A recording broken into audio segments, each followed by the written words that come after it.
Hi students, आज हम पढ़ेंगे। पिछले वीडियो में हमने क्या क्या पढ़ा। पिछले वीडियो में पढ़ा हमने कि हमें चैप्टर के अंदर क्या पढ़ना है। वो हमने टॉपिक पढ़े सारे। ठीक है, ये टॉपिक हमको पढ़ने हैं। उसके बाद हमने कंसंट्रेशन टर्म, मतलब जो कंसंट्रेशन टर्म जैसे मोडलिटी मोडलिटी वगैरह, weight by weight percent, volume by volume percent, ये सब हमने पढ़ा। अब हमें पढ़ना है कि टाइप ऑफ सॉल्यूशन जो हमने पढ़ लिए, उन सॉल्यूशन को कैसे कैसे, उन पे कौन कौन से फैक्टर डिपेंड करते हैं, कौन कौन से फैक्टर्स लगने पर उसमें क्या चेंज आता है, उनकी सॉल्युबिलिटी में क्या चेंज आता है। तो सबसे पहले मैं आपको बताऊंगा कि लिक्विड के अंदर आप सॉलिड को मिला रहे हैं। ठीक है, किसको? सॉलिड को। जो सॉलिड है वहां पे सॉल्यूट है, और जो लिक्विड है वहां पे वो क्या है? सॉल्वेंट है। तो अब हमें ये पढ़ना है। तो इससे इससे हमें क्या क्या टर्म्स जो एग्जाम पॉइंट ऑफ व्यू से हमें पता चलेंगी। Saturation, unsaturated solution, saturated solution और सुपर सैचुरेटेड सॉल्यूशन। या हमें सॉल्युबिलिटी से, और हमें देखना कि टेम्परेचर पे और प्रेशर का क्या इफेक्ट पड़ेगा उनकी सॉल्युबिलिटी के ऊपर। ओके, फिर उसके बाद हम देखिए बाय वन पढ़ते रहेंगे, रोल्स लॉ, हेनरी लॉ वगैरह। लेकिन अभी ये स्टार्ट करते हैं। ओके, तो इसको स्टार्ट करने से पहले मैं आपको बता दूं कि ये कैसे टाइप के सॉल्यूशन में यूज किया जाता है, मतलब ये टर्म्स किस किस टाइप के सॉल्यूशन में आती है।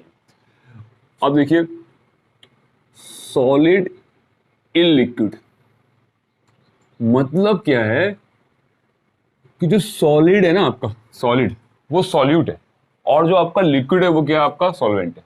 ठीक है, तो इस टाइप के सॉल्यूशन आपने देखे होंगे। आपने शुगर देखा होगा, शुगर सॉल्यूशन। ठीक है, ये आपका वाटर है। एकदम फिजिकली आपको थोड़ा समझ में आना चाहिए। ठीक है, विजिबिलिटी थोड़ा आपका विजुअलाइजेशन होना चाहिए। ये क्या है? आपका लिक्विड है। अब लिक्विड के अंदर क्या हुआ? सॉलिड पार्टिकल आ गए। आप शुगर के ले लीजिए, ये आ गए आपके शुगर के, आपने मिक्स कर दिया। अभी पहले क्या था? सिर्फ सॉल्वेंट था। अब क्या आ गया? आपके शुगर के पार्टिकल्स आ गए। और ये क्या होगा? यूनिफॉर्म मिक्स होगा थ्रू आउट। क्या होगा? यूनिफॉर्म मिक्स होगा, बराबर बराबर। जो कंसंट्रेशन होगी, जो हम कंसंट्रेशन टर्म पढ़ चुके हैं हम, ठीक है, वो क्या होंगी? बराबर होंगी। Number of particle her area में क्या होंगे? बराबर होंगे पूरे वॉल्यूम में।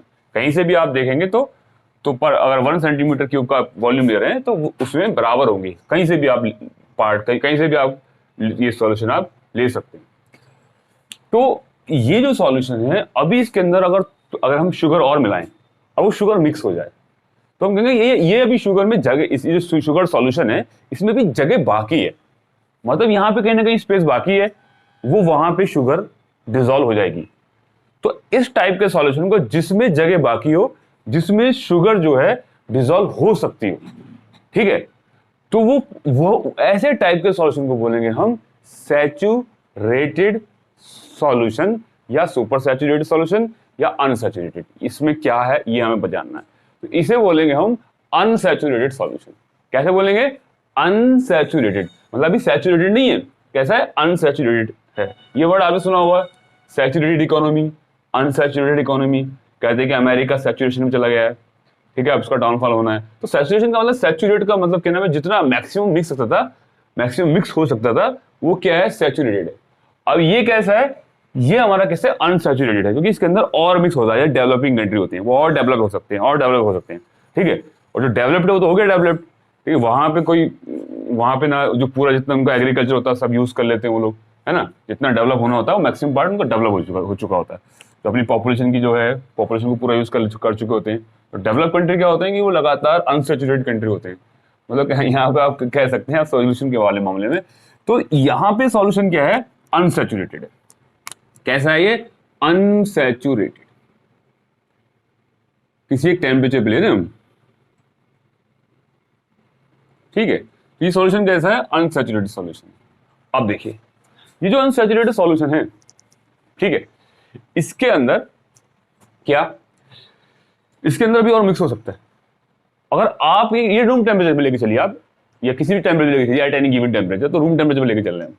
फिर क्या हुआ? आपने थोड़ा सा जो शुगर और मिलाया इसके अंदर, और इस बार जो आपने शुगर मिलाया इसमें और ज्यादा मिलाया, तो मतलब वो जो भी स्पेस बचा होगा वो क्या होगा? शुगर पार्टिकल ऑक्यूपाई कर लेंगे। ओके, तो यहां पे देखिए, ये यहां पे मैं रेड कलर से बना देता हूं। यहां से आ गए। तो देखो उसकी कंपेयर में ज्यादा शुगर पार्टिकल यहाँ आ गए।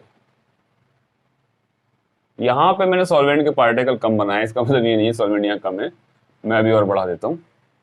कहने का मतलब है शुगर पार्टिकल यहाँ पे आ गए, और सॉरी शुगर पार्टिकल यहाँ आ गए, और यहाँ पे हमारे सॉल्वेंट के बीच में कोई सॉल्वेंट मॉलिक्यूल के बीच में कोई स्पेस नहीं बचा। ठीक है, तो मतलब अगर आप एक और डालेंगे इसके अंदर तो इसके फालतू से ज्यादा डिसॉल्व नहीं हो सकता, और चीनी यहां पे नहीं आ सकती। सारा का सारा जो स्पेस है, जो सॉल्वेंट का जो स्पेस है, वो सारा घेर लिया इन लोगों ने, ऑक्यूपाई कर लिया। ठीक है, तो कुछ नहीं बचा यहां पे। तो अब मैं बोलूंगा कि अगर आप और शुगर डालेंगे तो सॉल्यूशन कैसा हो जाएगा। सॉल्यूशन क्या नाम है, आप वो उसको एब्जॉर्ब ही नहीं करेगा, वो उसको एक्सेप्ट ही नहीं करेगा। तो ये ऐसे सॉल्यूशन हो जाता है सैचुरेटेड सॉल्यूशन।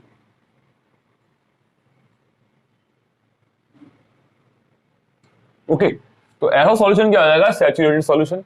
तो सैचुरेटेड सॉल्यूशन में क्या होता है, जो अनडिजोल्व पार्टिकल्स होते हैं, जो अनडिजोल्व शुगर होगी, ठीक है, तो क्या होता है अनडिजोल्व के साथ डिजोल्व के साथ डिजोल्व के साथ इक्विलिब्रियम में आ जाता है। ठीक है, मतलब कहने का मतलब ये सॉल्यूट था, शुगर हो सकती है, और ये आपका क्या है, सॉल्वेंट। तो इक्विलिब्रियम में किसके साथ आ गया, सॉल्यूशन के साथ। इसको समझिए आप, यहां पे क्या है, अनडिजोल्व जो शुगर, मान लीजिए बाकी जो एक्स्ट्रा है, जो डिजोल्व नहीं हुई है, वो यहां बना देता हूं, वो नीचे आ गई है रही। बाकी जितना डिजोल्व होना था मैक्सिमम अमाउंट वो डिजोल्व हो गई। ठीक है, यहां पे क्या हुआ, ये डिजोल्व नहीं हो रही है, तो ये अनडिजोल्व जो है, अब ये जो पार्टिकल है काय के अंदर, शुगर के पार्टिकल सॉल्यूशन के अंदर जो है, वो क्या होगा, वो इधर आने शुरू हो जाएंगे, मतलब क्रिस्टलाइजेशन होना शुरू हो जाएगा। अगर सॉल्यूशन में से सॉल्वेंट और सॉल्यूट अलग हो रहे हैं, मतलब सॉल्यूट का अलग होना, उसको बोलते हैं क्रिस्टलाइजेशन। क्रिस्टल बनना शुगर पार्टिकल के। ओके, और अगर सॉल्यूट सॉल्वेंट के अंदर मिलके डिसॉल्व हो रहा है, तो उसे बोलते हैं डिसोल्यूशन।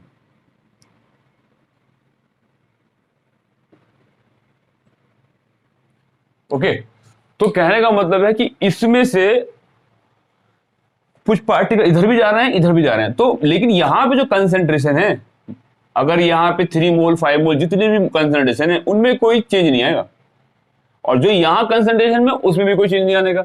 अगर यहां 5 मोल है, यहां 3 मोल है, तो 5 और 3 मोल ही रहेंगे। तो कहने का मतलब जितने यहां पे सॉल्यूशन के अंदर जितनी चीनी है, जितने मोल है, वो उतनी रहेंगे, और जो जहां पे जितने यहां पे अनडिजोल्व है, उसके भी इतने रहेंगे। तो इन दोनों के बीच में क्या आ जाएगा, एक तरीके से इक्विलिब्रियम आ जाएगा। इक्विलिब्रियम में क्या होता है, कंसंट्रेशन जो होती है वो कांस्टेंट हो जाती है, बराबर नहीं होगी। एक बार ध्यान रखना, कभी सोचो आप इसकी उसकी बराबर हो जाए कंसंट्रेशन। चीनी की जो कंसंट्रेशन है, शुगर की जो कंसंट्रेशन है, वो सॉल्यूशन के अंदर और अनडिजोल्व के अंदर बराबर हो जाएगी, नहीं। ऐसा बहुत से बच्चे ऐसे गलती करते हैं। तो हम यहाँ पे क्या बात है, यह क्या बात कहनी है, यहाँ पे कंसंट्रेशन जो होगी इक्वल नहीं होगी, क्या होगी, कांस्टेंट हो जाएगी। ओके, तो कांस्टेंट हो जाएगी यहां पे कंसेंट्रेशन, और यहां पे तो वो कैसे, अगर 1 मोल इधर जा रहा है, डिसॉल्व हो रहा है 1 मोल, 1 घंटे के अंदर 1 मोल इधर जा रहा है। 1 मोल का मतलब समझते हो आप, 6.022 10 की पावर 23। 1 मोल पार्टिकल इधर जा रहे हैं आपके शुगर के, मतलब यहां से यहां जा रहे हैं, तो उसी टाइम में 1 मोल इधर जाएंगे। तो किसी को आप 1 रुपया दे रहे हो और 1 रुपया ले रहे हो, तो आपको कोई फर्क पड़ रहा है, ठीक है। तो आप पे 10 रुपए थे, 9 रुपए रह गए थे, लेकिन 1 मिल गया आपको, फिर 10 हो गए। तो कंसंट्रेशन कांस्टेंट रहेगी, यहां पे कोई चेंज नहीं आने वाला, यहां नहीं कोई चेंज नहीं आने वाला। यहां पे क्या होगा, 1 मोल इधर जाएगा तो उसी टाइम में 1 मोल इधर आएगा। अगर 10 मोल उधर जाएंगे तो 10 मोल इधर जाएंगे, तो रेट ऑफ फॉरवर्ड और रेट ऑफ बैकवर्ड जो होगा वो बराबर हो जाएगा। तो इधर का मतलब है रेट ऑफ डिसोल्यूशन। इक्विलिब्रियम पे क्या होता है, rate of dissolution is equal to क्या हो जाएगा, रेट ऑफ क्रिस्टलाइजेशन। मतलब कैसे, सॉल्यूशन में से सॉल्यूट का निकलना, सॉल्यूशन में से सॉल्यूट का निकलना क्या कहलाता है, क्रिस्टलाइजेशन। तो ये होता है रेट ऑफ क्रिस्टलाइजेशन, बराबर हो जाएगा दोनों का।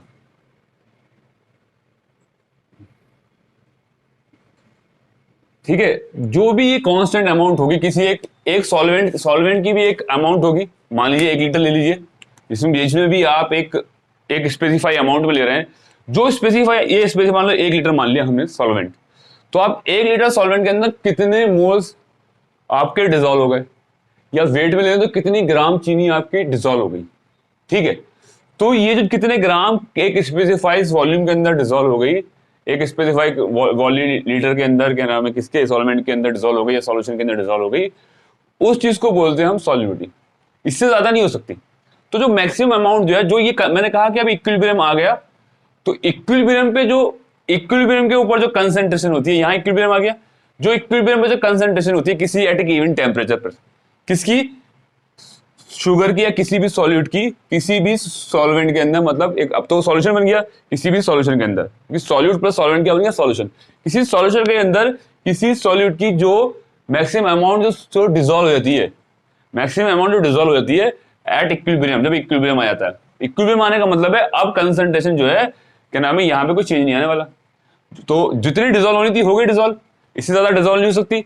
डायनेमिक इक्विलिब्रियम रहेगा, मतलब यहाँ के पार्टिकल यहाँ जाएंगे, यहाँ के पार्टिकल यहाँ जाएंगे। ये एक एक्सपेरिमेंट किया गया था, ऐसे देखने में आप चीनी देखेंगे तो लगेगा कि आपको चीनी नीचे रखी हुई है, वो तो जा ही नहीं रही सॉल्यूशन के अंदर, और सॉल्यूशन से क्या है बाहर मतलब क्रिस्टल के अंदर आ नहीं रही, नीचे बैठा, नीचे बॉटम में लगा रहता है क्रिस्टल, जो चीनी रहती है उसमें आ नहीं रही, तो उसमें क्या करेगा एक रेडियो एक्टिव शुगर डाली गई, रेडियो एक्टिव शुगर डाली गई, तो यहाँ पे डाली गई, तो यहाँ तो अमाउंट तो कांस्टेंट थी ना, इक्विलिब्रियम हुआ था, तो आपको रेडियो एक्टिव शुगर जब डाली गई तो इक्विलिब्रियम डिस्टर्ब हुआ, है ना।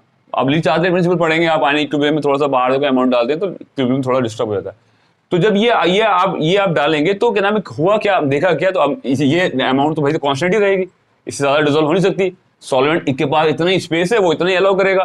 तो देखा गया कि कुछ रेडियो एक्टिव पार्टिकल यहाँ आ गए और वो क्या हुआ डार्क स्पेस में चमकने लगेंगे, तो बोले हमने तो यहाँ डाले थे, इसका मतलब क्या, ये तो लेकिन हमें लगता है कि यहाँ के पार्टिकल जाते नहीं, देखने आंखों देखने से ऐसा लगता है, लेकिन इस एक्सपेरिमेंट से पता चला कि radio active particle, radio active sugar जो है वो इधर जा रही थी और क्या नाम ये अनरेडियो एक्टिव इधर आ रही थी। तो कहने का मतलब हमें थोड़ी देर बाद देखेंगे यहाँ भी रेडियो एक्टिव मिलेगी सॉल्यूशन के अंदर भी, यहाँ भी मिलेगी। तो जब ये अमाउंट कांस्टेंट थी तो कैसे हो गई, तो डायनेमिक इक्विलिब्रियम। डायनेमिक का मतलब है, और स्टैटिक का मतलब क्या, स्टैटिक का मतलब रुका हुआ।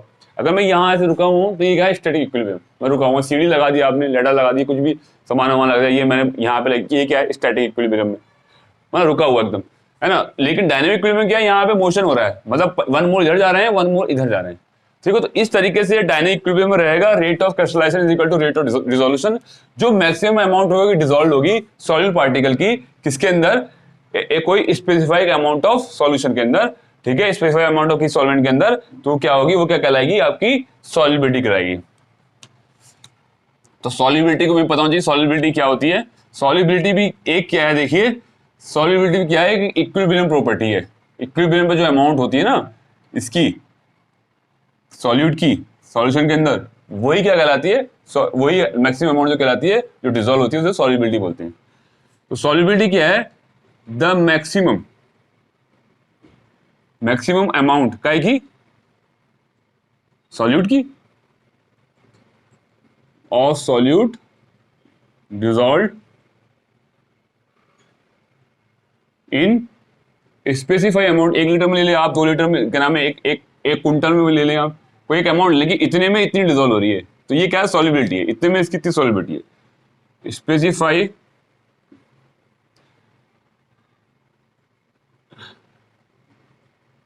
अमाउंट ऑफ सॉल्वेंट,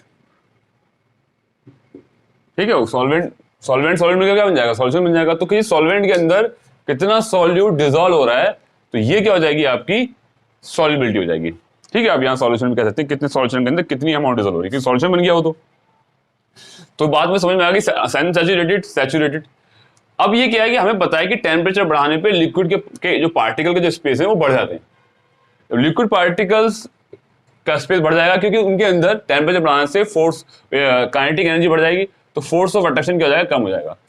तो अगर आप यहाँ पे टेम्परेचर बढ़ा दें, अगर ये क्या है एक गिवन टेम्परेचर पे बात हो रही थी, सैचुरेटेड, अनसैचुरेटेड और सैचुरेटेड, और अगर आप ये बढ़ा देंगे तो इसके बीच में क्या होगा, स्पेस और बढ़ जाएगा, मतलब लिक्विड पार्टिकल के बीच में स्पेस और बढ़ जाएगा।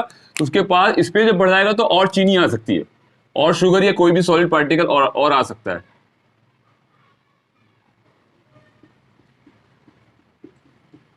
ठीक है, तो यहां पे क्या है और आ सकता है, यहां पे आप खूब सारे बना सकते हैं, मतलब ये है पूरे में इसके मुकाबले में ज्यादा पार्टिकल्स आ जाएंगे। मैं ऐसे से बना देता हूँ ना फास्ट फास्ट, तो वॉल्यूम हल्के से बढ़ जाएगा, तो क्योंकि स्पेस बढ़ेगा, वॉल्यूम बढ़ जाता है हल्का सा, वॉल्यूम में फर्क पड़ता है। चलिए कैसे बना, तो आप ये समझ जाइए यहाँ पे क्या हुआ, अब और आपकी सॉलिबिलिटी बढ़ सकती है अगर आप टेम्परेचर चेंज करें तो, लेकिन सॉलिबिलिटी तो किसी गिवन टेम्परेचर की बात हो रही थी, ठीक है, आपने टेम्परेचर चेंज करा तो वहां पे जो सॉल्यूशन हो गया, अब यहाँ पे सॉलिबिलिटी और बढ़ गई, ठीक है। तो यहाँ सॉलिबिलिटी बढ़ने से क्या हुआ कि आप कहेंगे यार एक एट ए गिवन टेम्परेचर पे तो सॉलिबिलिटी ये थी, ठीक है, तो ये सॉल्यूशन जो कहलाता है वो कहलाता है सुपर सैचुरेटेड। क्या कहलाता है? Super saturated. ये कब कहलाता है? जब इसके अंदर आप और चीज डिसॉल्व, और शुगर आप और डिसॉल्व ना कर पाए। अगर आप इसके अंदर और शुगर डिसॉल्व नहीं कर पाएंगे तो इसका मतलब क्या होगा, इसके सारे स्पेस जो है शुगर पार्टिकल से घिर गए, पार्टिकल बड़े थे, यहाँ पे अमाउंट ज्यादा डिसॉल्व होगी अब, क्योंकि आपने हीट कर दिया, ठीक है, तो उसकी अमाउंट किसकी, शुगर की, सॉल्यूट की अमाउंट क्या होगी, ज्यादा डिसॉल्व हो जाएगी। जब ज्यादा डिसॉल्व हो जाएगी तो हम ये कहेंगे कि भाई यहाँ पे सॉल्युबिलिटी बढ़ गई, ठीक है। अब उसके बाद आप और डिसॉल्व करोगे तो क्या नाम है, उसके बाद वो डिसॉल्व नहीं होगी, क्योंकि वो स्पेस भी अब घिर गया। अब इससे ज्यादा आप हीट करोगे तो क्या होगा, ये आपका सॉल्वेंट है वो बॉयल होना शुरू हो जाएगा, वो रहेगा नहीं, एग्जिस्ट नहीं करेगा। तो बात ही हो रही है बॉइलिंग पॉइंट से पहले पहले आपने टेम्परेचर जितना बढ़ाया, जो स्पेस जितने बढ़ने थे बढ़ गए, और वहां पे क्या करा हमने, उसको चीज शुगर वहां पे मिलाई, और तो यहाँ पे क्या हो गया, जो सॉल्यूशन बनेगा अब इसके आगे अब डिसॉल्व होना बंद हो गया, तो ये हो जाएगा सुपर सैचुरेटेड सॉल्यूशन। अब सुपर सॉल्यूशन सैचुरेटेड सॉल्यूशन का एग्जांपल आपने जलेबी खाई होंगी, जलेबी के अंदर जो बक्खर होता है ना, जो चाशनी बोलते हैं, बक्खर जो बोलते हैं, जिसको कहीं पे बक्खर बोलते हैं, कहीं पे चाशनी बोलते हैं, तो वो जो होता है कि उसमें क्या होता है, उसको गर्म करते हैं लोग जलेबी वाले, फिर उसके अंदर जलेबी डालते हैं, तो वो जो सॉल्यूशन होता है वो सुपर सैचुरेटेड सॉल्यूशन होता है। तो जैसे ही वो ठंडा होता है ना, तो जो फालतू अमाउंट जो इससे सैचुरेटेड सॉल्यूशन से रूम टेम्परेचर पे आएगा, ये सॉल्यूशन अगर रूम टेम्परेचर पे लेके आओगे तो ये एक्स्ट्रा अमाउंट जो डिसॉल्व हुई है वो क्या हो जाएगी, एकदम के नाम में थोड़ी देर बाद अगर हिलाओगे ठंडा करने के बाद, तो वो अमाउंट क्या होगी, यहाँ आ जाएगी। अब जलेबी खाई होगी तो कागज पे रखते हैं जलेबी, तो उसमें क्या होता है, पानी अलग हो जाता है और शुगर जो होती है अलग हो जाती है, ठंडी होने पर जलेबी खाते हैं ना, तो उस कागज के ऊपर, तो वो क्या होता है, जो चाशनी होती है, जो वो वक्कर होता है, वो क्या होता है, सुपर सैचुरेटेड सॉल्यूशन होता है। सुपर सैचुरेटेड वो हीट पे चीनी को एक्स्ट्रा डिसॉल्व किया जाता है, जो रूम टेम्परेचर के कंपेयर में ज्यादा डिसॉल्व होती है। तो हमने क्या पढ़ा, अनसैचुरेटेड सॉल्यूशन, क्या नाम है, सुपर सैचुरेटेड सॉल्यूशन और सैचुरेटेड सॉल्यूशन। ओके स्टूडेंट, और क्या पढ़ी हमने, सॉल्युबिलिटी। सॉल्युबिलिटी क्या होती है, इक्विलिब्रियम प्रॉपर्टी है किसी सॉल्यूट की, किसके अंदर डिसॉल्व होने की, काय के अंदर डिसॉल्व होने की, किसी सॉल्वेंट के अंदर डिसॉल्व होने की, ठीक है। तो अब ये जो आपकी कैसी है, एक इक्विलिब्रियम प्रॉपर्टी है, कौन, सॉल्युबिलिटी, ठीक है। तो इक्विलिब्रियम जितना सॉल्यूबल हो जाएगा फिर उसके बाद क्या होगा, वो डायनेमिक इक्विलिब्रियम में आ जाएगा। तो ये क्या है, एक तरीके से इक्विलिब्रियम प्रॉपर्टी, कैसे, डायनेमिक इक्विलिब्रियम। डायनेमिक क्यों बोल रहे हैं हम, क्योंकि यहाँ पे पार्टिकल इधर से इधर मूवमेंट करते रहते हैं, ठीक है, मोशन करते रहते हैं, जैसे ये ट्रांसफर होते हैं, ये इधर जाएगा एक पार्टिकल इधर, लेकिन रेट जो होता है बराबर होता है रेट ऑफ डिसॉल्यूशन। डिसॉल्यूशन का मतलब होता है डिसॉल्व होना, और रेट ऑफ क्रिस्टलाइजेशन, ठीक है। आगे चलते हैं हम कि इफेक्ट क्या पड़ेगा, ठीक है, सॉलिड को हम लिक्विड के अंदर मिलाया और उसका इफेक्ट क्या पड़ेगा, सैचुरेटेड, अनसैचुरेटेड, सैचुरेटेड और सुपर सैचुरेटेड। सॉल्युबिलिटी, तो सॉल्युबिलिटी हमें क्लियर हुई। तो सॉल्युबिलिटी क्या होती है, जब मैक्सिमम अमाउंट डिसॉल्व हो जाती है किसी एक स्पेसिफाई अमाउंट के अंदर, किसी लिक्विड के अंदर, तो क्या होगा, वो अमाउंट जो होती है वो सॉल्युबिलिटी कहलाती है। तो अब देखो बात करते हैं इफेक्ट ऑफ प्रेशर की बात करते हैं, ठीक है। अब देखिए आप सॉल्यूट को मिला रहे हैं लिक्विड के अंदर, तो सॉल्यूट क्या है, ऑलरेडी कंप्रेस है, ठीक है। तो हम कहें यहां पे हम बात करते हैं हम इफेक्ट ऑफ प्रेशर। तो प्रेशर का इफेक्ट क्या होगा, वो तो सॉलिड के ऊपर, क्या सॉलिड सॉल्यूशन का जो होगा, ये लिक्विड है आपका, और यहाँ पे आप सॉलिड डाल रहे हैं इसके अंदर, तो आप इसके ऊपर प्रेशर बढ़ाएंगे तो सॉल्युबिलिटी में कोई फर्क नहीं पड़ेगा, है ना, क्योंकि यहाँ पे जो सॉल्यूट और सॉल्वेंट का क्या था, सॉल्यूट रहता है, सॉल्वेंट रहता है, ठीक है, क्या बनता है, ये सॉल्यूशन, ऐसे इक्विलिब्रियम रहता है। ओके, तो ये क्या है, सॉलिड पार्टिकल, ये सॉल्वेंट पार्टिकल, लिक्विड है, तो ये लिक्विड है, ये सॉलिड है। तो सॉलिड पे कहाँ कंप्रेशन हो पाएगा ना, कि आप इसको दबाएंगे, प्रेशर बढ़ाएंगे, तो ये कोई कंप्रेस तो होता नहीं है, ये सॉलिड पार्टिकल, ये सॉलिड यहाँ पे कैसा है, सॉलिड है, ठीक है। तो यहाँ पे सॉलिड कैसा है, सॉलिड है, तो सॉलिड को कंप्रेस आप कर नहीं सकते, वो ऑलरेडी उसके पार्टिकल बहुत पास रहते हैं, तो नेग्लिजिबल कंप्रेस होता है वो, तो उसका इफेक्ट क्या होगा, नेग्लिजिबल इफेक्ट होगा, आप ये कह सकते हो नो इफेक्ट, ठीक है। कैसा होगा, नो इफेक्ट। तो प्रेशर का कोई इफेक्ट नहीं होगा। कब? जब आपका सॉल्यूट कैसा होगा? सॉलिड होगा। तो जो आपका सॉलिड कैसा होगा? आपका सॉलिड होगा, तो उस वक्त क्या होगा? No effect. ठीक है, यहां तक बात समझ में आई? तो अब बात करते हैं यहां पे हम इफेक्ट ऑफ टेम्परेचर। तो इस पे क्या होगा? नेगेटिव इफेक्ट होगा। क्यों होगा? क्योंकि सॉलिड पार्टिकल कैसे होते हैं? सॉलिड होते हैं। यहाँ पे इस टाइप का सॉल्यूशन है यहाँ पे। अब बात करते हैं हम इफेक्ट ऑफ टेम्परेचर। देखो इफेक्ट ऑफ टेम्परेचर क्या होगा? Effect of temperature, effect of temperature, temperature क्या इफेक्ट रहेगा? अब देखो, अब डिसोल्यूशन जो है, मतलब जो घुलना है, वो दो तरह का होता है। मिक्सिंग जो होती है दो तरह की होती है, एक्सोथर्मिक और एंडोथर्मिक। कुछ एक्सोथर्मिक भी होते हैं, कुछ एंडोथर्मिक भी होते हैं। अब बात डिपेंड करती है कि एक्सोथर्मिक पे क्या इफेक्ट पड़ेगा, एंडोथर्मिक क्या इफेक्ट पड़ेगा। चलिए वन बाय वन पढ़ते हैं कि एक्सोथर्मिक और एंडोथर्मिक मिक्सिंग पे क्या पड़ेगा। मान लीजिए कोई ए है प्लस बी, वो क्या बना रहा? सॉल्यूशन बना रहा। ओके, तो एक एक ये क्या, बी क्या है?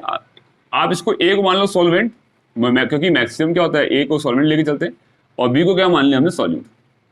सॉलिड कैसा है? सॉल्यूट कैसा है? सॉलिड है। सॉल्यूट कैसा है? सॉलिड। और ये कैसा है? लिक्विड। ठीक है, ये दोनों मिक्स किया और सॉल्यूशन बनाया। अगर वो हीट निकालना है, अगर वो हीट निकालना है, तो रिएक्शन कैसी होगी? एक्सोथर्मिक होगी।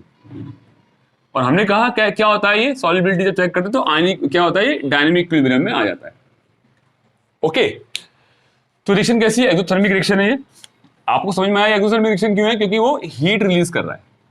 ओके, कब? मतलब ए और बी जब मिलेगा तो सॉल्यूशन तब बनाएगा, तो वहां से क्या होगा? हीट रिलीज करेगा। ओके, तो यहां पे हम क्या करेंगे? तो ली चार्टर प्रिंसिपल लगाएंगे। आपको ली चार्टर प्रिंसिपल नहीं आता तो आप सीधे सीधे समझ लीजिएगा कि ली चार्टर प्रिंसिपल कहता है कि अगर आप कोई बाहर से किसी रिएक्शन पे इफेक्ट लगा रहे हैं, तो उस इफेक्ट को रिप्लेनिश करने के लिए या उसको खत्म करने के लिए क्या करना पड़ेगा? वो उस रिएक्शन उस डायरेक्शन चली जाती है जिससे वो इफेक्ट खत्म हो जाए। अगर आप इसको हीट दे रहे हैं, टेम्परेचर बढ़ा रहे हैं, आप इसको किसी फर्नेस से आप इसको हीट दे रहे हैं, तो ऑलरेडी क्या हो रहा है? हीट देखो, ये देखो ए और बी मिलकर क्या बनना है? सॉल्यूशन और प्लस हीट। ये तो फॉरवर्ड रिएक्शन है। और सॉल्यूशन प्लस हीट मिलकर क्या बनना है? बैक। देखो बैक रिएक्शन जा रही है, तो ए प्लस बी बनना है। ऐसे समझिए आप बहुत आसानी से। तो अगर अगर आप किसी को हीट देंगे तो यहां पे ये चीज बढ़ेगी, हीट बढ़ेगी। हीट ऑलरेडी थी, और हीट देंगे तो हीट बढ़ेगी टेम्परेचर बढ़ाने पे। तो जब ये चीज बढ़ेगी तो ये और ये दोनों मिलके क्या बनाएंगे? तो इसको गायब करना है। ली चार्जर प्रिंसिपल कहता है कि जो इक्विलिब्रियम डिस्टर्ब हो जाएगा और ये जो आपने इफेक्ट बढ़ाया है इसको गायब करना। तो हीट गायब कैसे होगी? हीट खर्च कैसे हो रही है? जब हीट इसके साथ मिलके ये और ये बना ले। तो कहने का मतलब है सॉल्यूट को बाहर निकाल दे, सॉल्यूशन के अंदर से सॉलिड को बाहर निकाल देगी। तो जैसे आप हीट इसको दे रहे हैं, तो तभी तो बैक ऐसी रिएक्शन हो रही है। जैसे आप हीट करेंगे तो रिएक्शन बैकवर्ड जाएगी। तो रिएक्शन बैकवर्ड जाएगी तो हम कहेंगे on increasing temperature in exothermic reaction, in exothermic mixing. Reaction तो है नहीं, मिक्सिंग हो रही है। यहां पे कोई रिएक्शन भी हो रही है? मिक्सिंग। ठीक है, ऑन इंक्रीजिंग, मैं इंक्रीजिंग को ऐसे कर दूं, इंक्रीजिंग टेम्परेचर। टेम्परेचर बढ़ाने पे क्या होगा? आपका डिसॉल्यूशन मतलब सॉल्युबिलिटी क्या हो जाएगी? डिक्रीज हो जाएगी। सॉल्युबिलिटी क्या हो जाएगी? Solubility decreases. क्या हो जाएगी? डिक्रीजेस। कौन से में? एक्सोथर्मिक में। ठीक है, अगर टेम्परेचर बढ़ाएंगे सॉल्युबिलिटी डिक्रीज हो जाएगी, और टेम्परेचर कम करेंगे तो सॉल्युबिलिटी इसका वाइस वर्सा हो जाएगा। ठीक है, तो टेम्परेचर बढ़ाने पर पता चल गया क्या हो गया। तो एक्सोथर्मिक जहां पे आप जोन से सॉल्यूशन हीट निकाल रहे हैं, तो उन सॉल्यूशन को आपको हीट नहीं देनी है, टेम्परेचर इंक्रीज नहीं करना है, उससे सॉल्युबिलिटी बढ़ेगी नहीं और उल्टी घट जाएगी। ठीक है, अब मैं बात करता हूं दूसरा क्या? अब मैं बात करता हूं एंडोथर्मिक की। जब ए प्लस बी मिलके कोई एक सॉल्यूट है, और सॉलिड कैसा है? यहाँ पे सॉलिड है, और यहाँ पे क्या है? ये क्या है? सॉल्वेंट है। ठीक है, हम दोनों की मिक्सिंग कर रहे हैं, और मिक्सिंग करेंगे तो एक टाइम के बाद क्या होगा? जो मैक्सिमम अमाउंट होगी वो डिजोल्व हो जाएगी, और उसके बाद जब डिजोल्व हो जाएगी जो एक्स्ट्रा अमाउंट हो जाएगी फिर वहां पे डिजोल्व नहीं होगी। फिर जो अमाउंट डिजोल्व हो गई और जो बची है उनके बीच में एक इक्विलिब्रियम सेटअप हो जाएगा। तो वहां पे क्या बनेगा? सॉल्यूशन बनेगा। ठीक है, तो इसको क्या चाहिए होगी? हीट चाहिए होगी। मैक्सिमम हीट क्या यहाँ ऊपर लिख देते हैं, आप यहाँ लिख दीजिए समझ आने के लिए। यहाँ का मतलब होता है कि इस एरो पे लिखने का मतलब होता है रिएक्टेंट में ही वो ऐड है। ठीक है, चाहे आप यहाँ लिखिए चाहे यहाँ लिखिए, और ये क्या बन गया? आपका सॉल्यूशन। फिर यहाँ पे हम ली चार्टर प्रिंसिपल लगाएंगे, तो यहाँ पे देखने में लग रहा है कि आपका ए प्लस बी प्लस हीट मिलकर सॉल्यूशन बनना है। तो ये चीज क्या है? डिसोल्यूशन है। फॉरवर्ड रिएक्शन कैसी है? डिसोल्यूशन मतलब घुलना।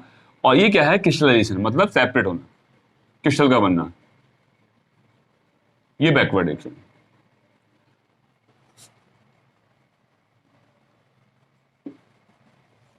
ठीक है, तो सॉल्वेंट प्लस सॉल्यूट मिलकर क्या? हीट बनेगा। है ना। तो मतलब हीट मिले, हीट में solute solvent plus solute plus heat, तो ये एंडोथर्मिक रिएक्शन है, क्योंकि यहाँ पे हीट दी जा रही है। एंडो ऐसे याद रखना, एंडो मतलब दो उनको, एंडोथर्मिक, थर्मिक का मतलब हीट। तो एंडोथर्मिक रिएक्शन नहीं है ये, रिएक्शन नहीं है, एंडोथर्मिक मिक्सिंग है ये। कैसी है ये मिक्सिंग है। रिएक्शन क्या होगा वहां पे जब मिक्सिंग, मिक्सिंग कहेंगे तो ज्यादा बेटर है ना। तो जो एंडोथर्मिक मिक्सिंग है ना, तो यहाँ पे क्या है, हीट की जरूरत पड़ रही है। तो आप अगर इसको आप हीट दोगे तो मतलब क्या है, हीट दोगे तो हीट अगर जो आप दे रहे हो तो ये इक्विलिब्रियम डिस्टर्ब हो जाएगा। हीट मतलब फिर अगर आप हीट दोगे तो इक्विलिब्रियम डिस्टर्ब हो जाएगा। तो जो आप इफेक्ट बाहर से लगाते हो, ली चार्टर प्रिंसिपल क्या कहता है, उसको जो हमारा इक्विलिब्रियम है वो टूट कर, वो डिस्टर्ब होकर वो उस डायरेक्शन में मूव करता है जिसमें वो रिमूव हो, जो रिप्लेनिश हो इफेक्ट आपका। तो आप हीट बढ़ा रहे हैं तो हीट कहाँ गायब हो रही है, अब ये तीनों मिलकर कहाँ गायब हो रहा है, सॉल्यूशन बन रहे हैं। अगर रिएक्शन फॉरवर्ड जाएगी तो तीनों जो गायब होके सॉल्यूशन में बन रहे हैं। तो हीट कैसे गायब होगी, जब आप अगर आप ये रिएक्शन जब इधर जाएगी फॉरवर्ड जाएगी, तो रिएक्शन किधर जाएगी, फॉरवर्ड जाएगी। यहाँ कहाँ जा रही थी हीट बढ़ाने में, बैकवर्ड जा रही थी, यहाँ फॉरवर्ड जा रही है। तो क्या होगा, इन एंडोथर्मिक मिक्सिंग, एंडोथर्मिक मिक्सिंग, तो एंडोथर्मिक मिक्सिंग पे क्या होगा, ऑन इंक्रीजिंग टेम्परेचर, अगर टेम्परेचर आप इंक्रीज करोगे, टेम्परेचर इंक्रीज करोगे तो क्या होगा, सॉल्युबिलिटी मतलब यार डिसोल्यूशन जो होगा, सॉल्युबिलिटी क्या होगा, वो क्या होगा आपका, इज आल्सो इंक्रीजेस। ठीक है, वो भी क्या हो जाएगा, वो भी इंक्रीज हो जाएगा। ठीक है, तो इस तरीके से हमारा टेम्परेचर का दो तरीके से इफेक्ट पड़ेगा। आप ये नहीं कहेंगे कि बस सॉल्युबिलिटी बढ़ जाएगी, तो डिपेंड करेगा कि आपकी जो मिक्सिंग है वो कैसी है, एंडोथर्मिक मिक्सिंग है या आपकी एक्सोथर्मिक मिक्सिंग है ना। ठीक है, तो इस तरीके से हमारा इफेक्ट पड़ेगा, इफेक्ट ऑफ टेम्परेचर। ओके, चलिए आगे चलते हैं।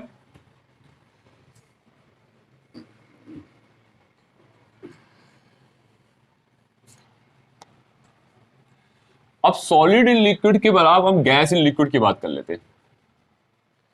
अगर इस टाइप का सॉल्यूशन होगा, क्या होगा तब, गैस इन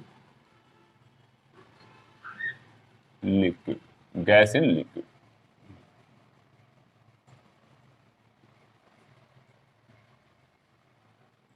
अब गैस को हम क्या है, लिक्विड के अंदर मिक्स कर रहे हैं। चलिए करते हैं मिक्स, फिर बाद में वो इफेक्ट पड़ेंगे तो वहां से हमारा हेनरी लॉ आ जाएगा। हेनरी लॉ इंपॉर्टेंट है बोर्ड के हिसाब से, है ना। यह हमारा लिक्विड है, वाटर ले लीजिए, ये हमारी गैस है जो मैं बनाने जाने वाला हूं लाल से। यह गैस है, गैस यहां पे डिसॉल्व हुई। तो गैस जो होती है, एक बार ध्यान रखना, गैस के जो पार्टिकल्स होते हैं वो बहुत कम डिसॉल्व होते हैं। तो न्यूमेरिकल करते में थोड़ा आप नंबर ऑफ, ये पता होना चाहिए, number of the solute particle है गैस के, उन बहुत नेग्लिजिबल होते हैं। कभी कभी आपका नीचे जब आएगा टोटल मॉलिक्यूल्स में, वहां पे हम उसको इग्नोर मार देंगे न्यूमेरिकल करते वक्त। ठीक है, क्योंकि बहुत ही कम डिसॉल्व होती है गैस, वो इस तरीके से नहीं जैसे शुगर डिसॉल्व होती है ना, इतनी ज्यादा डिसॉल्व नहीं होती। तो अब देखो यहाँ पे क्या है, ये गैस के पार्टिकल्स है ना। तो ये पार्शियल प्रेशर ऑफ गैस भी है। तो जितना पार्शियल प्रेशर गैस का लगाओगे इसके ऊपर, तो इतना ही ज्यादा ये डिसॉल्व हो जाती है ना। तो क्या रहता है, गैस के पार्टिकल पे क्यों होता है, जैसे आप प्रेशर लगाओगे तो गैस के पार्टिकल दूर दूर होते हैं, जैसे प्रेशर लगाओगे तो वो कंप्रेस हो जाएंगे, पास आ जाएंगे तो कंडेंस हो जाएंगे तो इसके अंदर मिक्स हो जाएंगे। ठीक है, तो कहने का मतलब है उसको जैसे आप प्रेशर लगाओगे तो वो उसकी प्रेशर बढ़ाने पे सॉल्युबिलिटी बढ़ती है।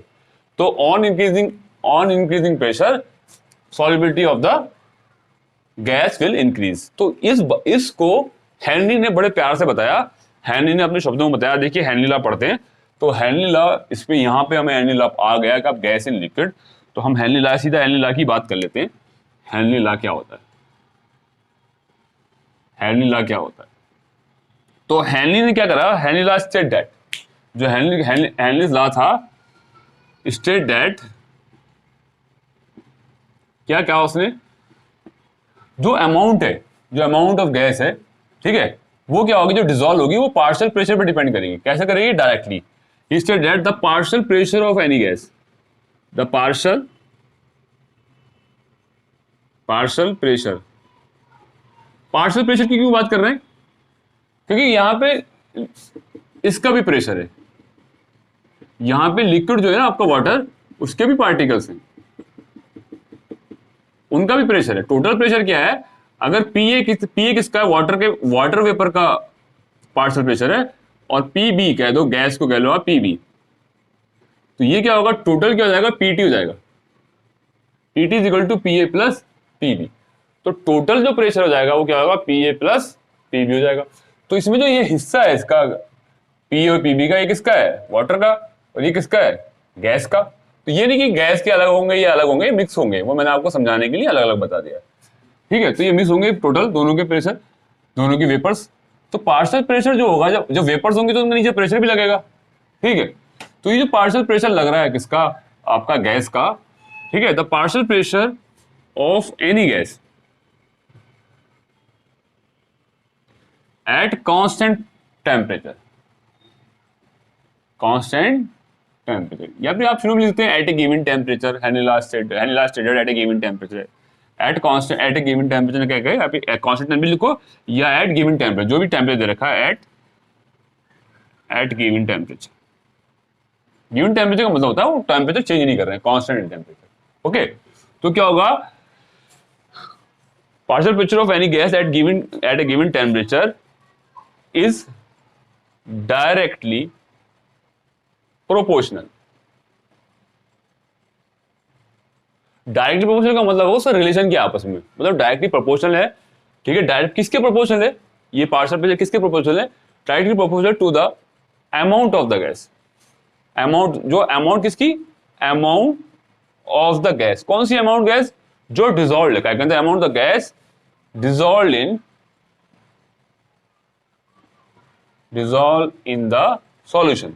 इस सॉल्यूशन के अंदर जो अमाउंट डिजॉल्व है, अब तो वो सॉल्यूशन बन गया ना, आप तो सॉल्वेंट नहीं कह सकते, है ना, कह सकते हो कि सॉल्वेंट के अंदर डिजॉल्व हुई है, लेकिन अब तो सॉल्यूशन बन गया, तो आपको सॉल्यूशन बोलेंगे तो ज्यादा बेटर है, डिजॉल्व इन द सॉल्यूशन। ठीक है, तो अमाउंट ऑफ द गैस, जितनी अमाउंट यहाँ पे क्या नाम है, अगर आप पार्शियल प्रेशर बढ़ाओगे तो क्या होगा, ये पार्शियल प्रेशर इतना ही होगा जितना यहाँ पे अमाउंट, अगर यहाँ अमाउंट ज्यादा होगी तो यही पार्शियल प्रेशर भी ज्यादा होगा। इसका मतलब पार्शियल प्रेशर ज्यादा लगाया तभी यहाँ पे अमाउंट ज्यादा डिजॉल्व हुई है, और आप यहाँ पे पार्शियल प्रेशर बढ़ाएंगे तो यहाँ पे अमाउंट बढ़ जाएगी, डिजॉल्व वाली अमाउंट, और या घटाएंगे तो कम हो जाएगी। अब पार्शियल, उसने कभी मोल फ्रैक्शन नहीं बोला है, तो बहुत से समझते हैं कि mole directly proportional to mole fraction of the gas dissolve. तो आप मोल फ्रैक्शन भी क्या है, एक तरीके से कंसंट्रेशन टर्म है, जो ये वो भी क्या है, एक अमाउंट को ही रिलेट कर रहा है।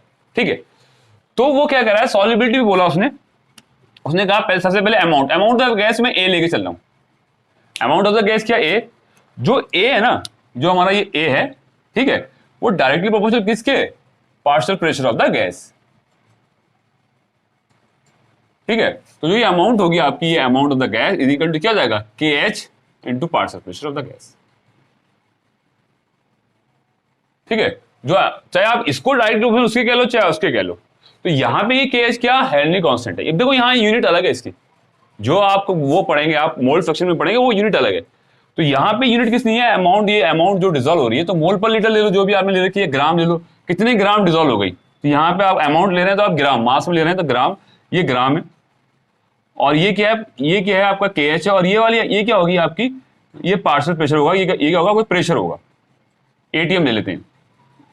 तो के एच की यूनिट क्या हो सकती है आपकी, देखो ग्राम पर एटीएम। ठीक है, ये केस आपको बहुत कम मिलता है, जो आपके बोर्ड के अंदर ना यहाँ पे इसे कम मिलता है। तो मैं आपको फिर भी अगर आ जाए तो अमाउंट के भी रेस्पेक्ट में आप ऐसे कह सकते हो। अब अमाउंट को आपने यहाँ लिया, मैंने ग्राम, कितने ग्राम डिजॉल्व हुई है ना, कितने सॉल्वेंट के अंदर, तो मैंने यहाँ पे ग्राम में अमाउंट ली, ग्राम लिया। अब यहाँ पे आप सॉल्युबिलिटी भी ले सकते हैं। ठीक है, एक तो हमारा ये था, तो के इसकी यूनिट देखिए आपको क्या डिफरेंट आई, तो ये क्या होगा, एटीएम, मैंने यहाँ पे एटम लिख दिया, एटीएम है ना, ग्राम पर एटीएम है यहाँ पे यूनिट। तो वो केस की यूनिट चेंज हो सकती है। आप 12th में आप जैसे पढ़ेंगे कि क्या पढ़ेंगे वहाँ पे, भाई वो तो प्रेशर होती है, वो भी बताऊंगा मैं अभी। अब बात करें सॉल्युबिलिटी की। सॉल्युबिलिटी क्या होता है, तो अमाउंट ऑफ गैस की जगह हमने सॉल्युबिलिटी ली, solubility is directly proportional to the partial pressure of the gas, क्योंकि उसने तो अमाउंट की नहीं बोला ना। तो सॉल्युबिलिटी क्या हो जाएगा आपका के एच, और ये क्या हो जाएगा, ये क्या हो जाएगा आपका पी गैस। ये रिलेशन हो जाएगा एक ना, एक क्वेश्चन पे आया भी है, बोर्ड में क्वेश्चन आया सॉल्युबिलिटी का इस फॉर्मूले के ऊपर। तो आप जनरली फॉर्मूला वाला करते हैं, वो तो है ही आपका पार्शियल प्रेशर वाला गैस। तो ये इस पे भी आपको आईआईटी में भी आया और उसके इसमें भी आया है, आपका बोर्ड में भी आया इस फॉर्मूले के ऊपर। तो यहाँ पे तो केस की यूनिट क्या होगी, जो बोर्ड में है वहां पे केस की यूनिट दे रखी है चेंज, उससे पता चलेगा कि हमें ये वाला फॉर्मूला लगाना है। केस की यूनिट डिफरेंट है, क्योंकि वो केस की यूनिट प्रेशर नहीं दे रखी। जब हम मोल फ्रैक्शन वाला फॉर्मूला लगाएंगे वहां पे प्रेशर आती है, तो KH हो गया, ये क्या है, सॉल्युबिलिटी। सॉल्युबिलिटी क्या है, सॉल्युबिलिटी का मतलब है कि ना में कितने मोल्स पर लीटर में डिजोल्व हो गए, मतलब कंसंट्रेशन टर्म है सॉल्युबिलिटी। ओके, तो यहां पे मैंने सॉल्युबिलिटी की यूनिट कह दी मैंने मोल पर लीटर, और ये क्या है यहाँ पे, इसकी मैंने एटीएम ले चलो, बाहर लेके चलो, कुछ भी चलो, मतलब प्रेशर वाली यूनिट होगी यहाँ, pressure of the partial pressure of the gas. यहाँ पे केएच क्या आ जाएगा, देखो यहाँ केएच मैं यहाँ लिख देता हूँ, केएच की यूनिट क्या आ जाएगी, मोल, मोल लीटर इनवर्स, इसको मैं लीटर इनवर्स कर लूं, और ये जाएगा नीचे तो एटीएम इनवर्स। तो एक ये भी यूनिट है इसकी, किसकी, केएच की यूनिट। ठीक है, तो एक केएच की यूनिट क्या है, ये भी है। ठीक है, अब मैं आपको बताता हूँ जो मोस्टली यूज करते हैं बोर्ड के अंदर, 12 के अंदर, वो कौन सा वाला फॉर्मूला यूज करते हैं। तो partial pressure of the gas directly proportional to the mole fraction, directly proportional to the amount of the gas dissolved in the solution. तो अमाउंट ऑफ द गैस को आपने वहां पे mole fraction of the solute ज्यादा इस्तेमाल करते हैं वहां पे, तो mole fraction of the solute dissolved in the gas. तो ये मोल फ्रैक्शन किसके हैं, गैस के मोल फ्रैक्शन है जो लिक्विड के अंदर है। तो partial pressure gas is equal to क्या हो जाएगा, यहाँ पे केएच आ जाएगा, हेनरी-ला कांस्टेंट। ठीक है, ये मोल फ्रैक्शन ऑफ द गैस।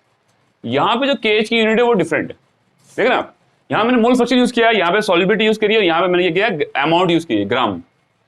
तो यहाँ पे जो केएच की जो मोल फ्रैक्शन की कोई यूनिट ही नहीं होती ना, यूनिट लेस होता है।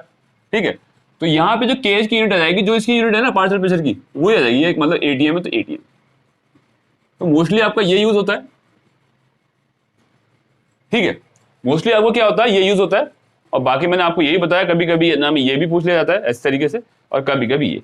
तो अगर कोई ये कंपटीशन में हो सकता है कि आपको यूनिट पूछ ले, और वो ये यूनिट ये भी दे रखे केएच की यूनिट ये भी दे, और केएच की यूनिट ये भी दे, तो आपको लगेगा अरे यार केएच की यूनिट तो ये, देखो यहां से ये बन गई ना, मोल पर लीटर पर एटीएम, ये बन गई, एक यूनिट ये बन गई, एक यूनिट ये बन गई, यहां से ये बन गई। तो ये भी हो सकती है यूनिट, वो ये भी हो सकती है और ये भी हो सकती है। ठीक है, केएच की यूनिट अगर एटीएम दे रखी है तो ये वाला फार्मूला लगाना है। अगर क्वेश्चन में केएच की यूनिट आपको ग्राम पर एटीएम करके दे रखी है तो ये वाला फार्मूला लगाना है अमाउंट ऑफ गैस में, है ना। और अगर आपको अगर नाम ये यूनिट दे रखी है तो आपको ये लगाना सॉल्युबिलिटी वाला, क्वेश्चन दे रखा सॉल्युबिलिटी में। अगर जनरली आपकी जो केएच की यूनिट दे रखी है एटीएम, मतलब प्रेशर, एटीएम में दे रखी है या बार में दे रखी है, मतलब प्रेशर में दे रखी है, तो आपको ये फार्मूला लगाना है। तो मोस्टली बोर्ड के अंदर जो होगा, एनसीईआरटी के अंदर जो होगा, आपको ये फार्मूला ज्यादा लगाना होगा, एक दो बार आपको ये क्वेश्चन मिल जाएगा सॉल्युबिलिटी वाला। ठीक है, ये यहाँ पे बोर्ड में एक क्वेश्चन आया, बोर्ड में आप चेक कर लेना अपने पुराने जो 10 ईयर्स होते हैं ना आपके। तो अब देखना आप, तो हमें ये फार्मूला लगाना, तो केएच देखिए, केएच क्या है, ATM, partial pressure the gas. तो देखो यहां पे हमने इतना बात तो समझे हैं कि अगर इस टाइप का सॉल्यूशन होगा गैस इन लिक्विड, तो गैस का अगर आप प्रेशर बढ़ाओगे, गैस का प्रेशर बढ़ाओगे तो उसकी सॉल्युबिलिटी बढ़ती है, सॉल्युबिलिटी बढ़ेगी, या फिर क्या हुआ, अमाउंट ऑफ द गैस बढ़ेगी, या फिर क्या हुआ आपका क्या बढ़ेगा, अमाउंट ऑफ द गैस बढ़ेगी, या सॉल्युबिलिटी बढ़ेगी, या मोल फ्रैक्शन बढ़ेंगे। तो टोटल मिलाकर इन सब बातों को कह सकते हैं हम amount of the gas. Amount of the gas dissolve हो रही है तो वो क्या है, आपको सिर्फ डेफिनेशन में वही अमाउंट ऑफ द गैस ही है। ठीक है, चलिए आगे बढ़ते हैं कि टेम्परेचर का क्या फर्क पड़ेगा अगर आप सॉल्युबिलिटी इस टाइप के सॉल्यूशन में, टेम्परेचर क्या फर्क पड़ेगा, टेम्परेचर क्या इफेक्ट करेगा, उस बात को हम जानते हैं कि टेम्परेचर क्या, ऐसी क्या बात है कि टेम्परेचर उसको क्या चेंज लेके आएगा उसके अंदर। ठीक है,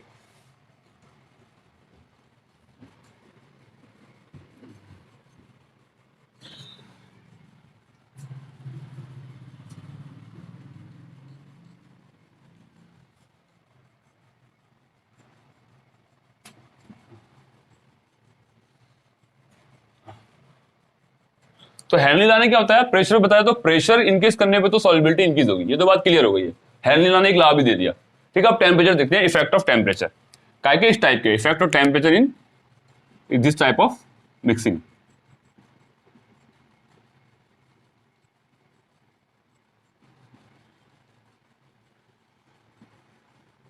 तो टेम्परेचर का इफेक्ट पड़ेगा। आप कोल्ड ड्रिंक का एक बहुत अच्छा एग्जांपल है, कोल्ड ड्रिंक के अंदर क्या होता है, वहां पे CO2 को हाई प्रेशर पे डिसॉल्व किया जाता है। काय में डिसॉल्व किया जाता है, अरे हाई प्रेशर पे कोल्ड ड्रिंक का जो पानी होता है, वाटर जो वाटर होता है कोल्ड ड्रिंक का पानी, उसको जनरली कार्बोनेटेड वाटर बोलते हैं, है ना। तो सोडा वाटर भी बोलते हैं, जैसे सोडा वोडा के अंदर भी क्या होता है, CO2 को मिक्स करते हैं, तो उसको क्या नाम है, हाई प्रेशर मिक्स किया जाता है। जितना जनरली उसको मिक्स होना था, जनरली क्या होगा, जनरली ATM 1 ATM पे प्रेशर पे जो मिक्स होनी थी गैस, CO2 ऑलरेडी मिक्स होती है, नॉर्मली पानी के अंदर मिक्स होती है CO2। ठीक है, तो लेकिन क्या नाम CO2 मिक्स होती है तो कैसे होती है, मैं आपको थोड़ा सा एग्जांपल यहां बता दूं साइड से। CO2 जब मिक्स होगी किसके साथ, वाटर के साथ, तो क्या बनती है, देखो H2CO3, ये एक एसिड होता है। है ना, जो H प्लस और HCO3 नेगेटिव, ऐसे H देता है। तो ये बहुत वीक एसिड है, बहुत ही कम H लॉस करेगा, ठीक है। तो ये इस तरीके से मिक्सिंग होती है H2CO3 की। तो मैं बताऊं आपको, H2O3 एक वीक एसिड है, और जब हम कोल्ड ड्रिंक पीते हैं तो हमारे जुबान में लगता है ना वो वीक एसिड, ये वीक एसिड लगता है, तो ये ज्यादा हार्मफुल नहीं होता। ये हम लोगों के लिए ज्यादा कोल्ड ड्रिंक पीना तो बुरा है, लेकिन क्या नाम है, ये नहीं कि आपको एसिडिक कर देगा, ठीक है, वीक एसिड है। तो इस तरीके से CO2 की जो मिक्सिंग होती है किसी ब्रेवेज में, क्या नाम है आपका, सॉफ्ट ड्रिंक के अंदर, ठीक है, तो उसके अंदर जो जनरली जितनी सॉल्युबिलिटी होनी थी उससे एक्स्ट्रा होती है। तो अगर आप वो प्रेशर हटा देंगे तो फिर दोबारा से फिर निकल जाती है। आप कोल्ड ड्रिंक को ऐसा रख देंगे, या बियर में भी होती है, बियर में हटा देंगे तो बियर को खोल के रख देंगे तो उसकी वो है निकल जाएगी, जो CO2 निकल जाएगी। जो CO2 जो रिलीज हो जाएगी वो क्यों हो गई, क्योंकि भैया आपने प्रेशर हटा दिया, उस पर ढक्कन खोल दिया, प्रेशर चला गया, और जो कौन सा प्रेशर आ गया, 1 atm वाला जो एयर का प्रेशर वो आ गया। तो वो जो 1 atm जो प्रेशर आया ना, उसके ऊपर, किसके ऊपर, उस सॉल्यूशन के ऊपर, किसके सॉल्यूशन के ऊपर, लिक्विड के अंदर गैस का जो सॉल्यूशन अंदर मिक्स है, तो वो जो नया प्रेशर है वो कम प्रेशर है, लो प्रेशर है, तो सॉल्युबिलिटी कम होगी। तो आपने जबरदस्ती के नाम है सॉल्युबिलिटी उसकी बढ़ा रखी थी, कैसे करके, हाई प्रेशर लगा के। तो कोई पूछे कि क्या नाम है, ये जो आपकी कोल्ड ड्रिंक है या है, ये कैसा सॉल्यूशन है, ये super saturated solution. Super saturated क्यों है, क्योंकि आपने एक्स्ट्रा प्रेशर लगा के उसको, क्या नाम है, जो एक जो STP कंडीशन वाला जो प्रेशर है, उससे एक्स्ट्रा जबरदस्ती आपने उसके अंदर उसको डिसॉल्व किया गैस को। गैस इतनी डिसॉल्व नहीं होती जितनी आपने एक्स्ट्रा प्रेशर लगा के वो डिसॉल्व किया। ओके, तो वो सुपर सैचुरेटेड सॉल्यूशन है, कोई कोल्ड ड्रिंक का एग्जांपल है। अब जब कोल्ड ड्रिंक अभी ठंडी होती है, एक्चुअली जब इसको आप जितना आप प्रेशर बढ़ाएंगे तो उसकी सॉल्युबिलिटी बढ़ेगी, तो सॉल्युबिलिटी तो बढ़ेगी तो सही, लेकिन अगर आप ठंडी होगी बोतल आपकी, ठंडी आपका सॉल्यूशन अगर ठंडा होगा तो उसमें ज्यादा गैस डिसॉल्व होगी, ठीक है। तो वो क्यों होगी, उसके पीछे क्या है, गैस के पार्टिकल में क्या होता है, ज्यादा काइनेटिक एनर्जी होती है, तो उसको जब प्रेशर लगा दे तो उसको लिक्विफाई करना होता है, तो पास आके थोड़ा पास आएंगे तब जाके डिसॉल्व होती है उसमें। गैस के पार्टिकल ज्यादा होंगे तो काइनेटिक एनर्जी ज्यादा होगी, तो मूवमेंट करेगी, बाहर निकल जाएगी, ठीक है। तो टेम्परेचर, अगर आपका टेम्परेचर ज्यादा होगा तो आप गर्म कोल्ड ड्रिंक दें, गर्म कोल्ड ड्रिंक से सारी गैस निकल जाती है। आप गर्म कोल्ड ड्रिंक पीते हैं तो आपको सीधा पानी लगता है, और बहुत बेकार लगती है कोल्ड ड्रिंक। ये कोल्ड ड्रिंक है, ये क्या है, तो पानी पिला दिया तुमने चीनी में और वो डाल के, फ्लेवर डाल के, है ना। तो वो क्या लगता है आपको CO2 जो H2CO3 जहाँ पे जो आपको जुबान पे टच होता है वो तो आपको फील ही नहीं हो पाएगा। तो वो हुआ कैसे, वो क्या हुआ, CO2 के फिल होने पे हुआ, तो एक्स्ट्रा आपने फील किया। तो देखा आप टेम्परेचर से बढ़ रहा है, जैसे वो ठंडी कोल्ड ड्रिंक जो कि गर्म हो रही है, आप फ्रिज में से निकाल के बाहर लेके आ रहे हैं, वो गर्म हो रही है, और गर्म होने से क्या हो रहा है, उसमें से जो एयर है ना, जो कौन सी CO2, सॉरी एयर नहीं, CO2 जो है वो बाहर निकल रही है। तो CO2 जब बाहर निकलेगी तो क्यों निकल रही है, वो टेम्परेचर बढ़ने से, क्योंकि टेम्परेचर बढ़ने से क्या होगा, जो उसके अंदर मॉलिक्यूल है ना, काइनेटिक एनर्जी जो है ना इसकी गैस की, वो इंक्रीज कर रही है टेम्परेचर से। ठंडे में कम थी, तो टेम्परेचर इंक्रीज कर रही है तो क्या बाहर निकलेगी, ठीक है। तो इफेक्ट जो होता है टेम्परेचर का वो थोड़ा उल्टा पड़ता है। अगर टेम्परेचर आप बढ़ाएंगे तो सॉल्युबिलिटी जो होगी गैस की वो कम हो जाती है। ओके, तो इफेक्ट ऑफ टेम्परेचर क्या होगा, ऑन इंक्रीजिंग टेम्परेचर, ठीक है, solubility of gas in the solution के अंदर क्या हो जाएगी, डिक्रीजेस, है ना। तो क्या हो जाएगी, डिक्रीज हो जाएगी। कोल्ड ड्रिंक का एग्जाम्पल दिमाग में रखना, एकदम समझ में आ जाएगा। तो कहने का मतलब टेम्परेचर बढ़ाने पे जो क्या होता है, इफेक्ट जो होता है टेम्परेचर का, टेम्परेचर बढ़ाने में क्या होगा, वो क्या सॉल्युबिलिटी के ऊपर जो इफेक्ट पड़ेगा वो क्या पड़ेगा, उल्टा पड़ेगा। आप टेम्परेचर बढ़ाएंगे तो सॉल्युबिलिटी क्या होगी आपकी, डिक्रीज हो जाएगी। ये बात हमको ध्यान रखनी है, ठीक है। चलिए आगे चलते हैं, थोड़ा मैं KH के बारे में थोड़ा बात कर लूं। हेनरी लॉ का जो गैस कांस्टेंट है KH, उसके बारे में बात कर लूं कि टेम्परेचर बढ़ाने पे कैसे इफेक्ट पड़ता है।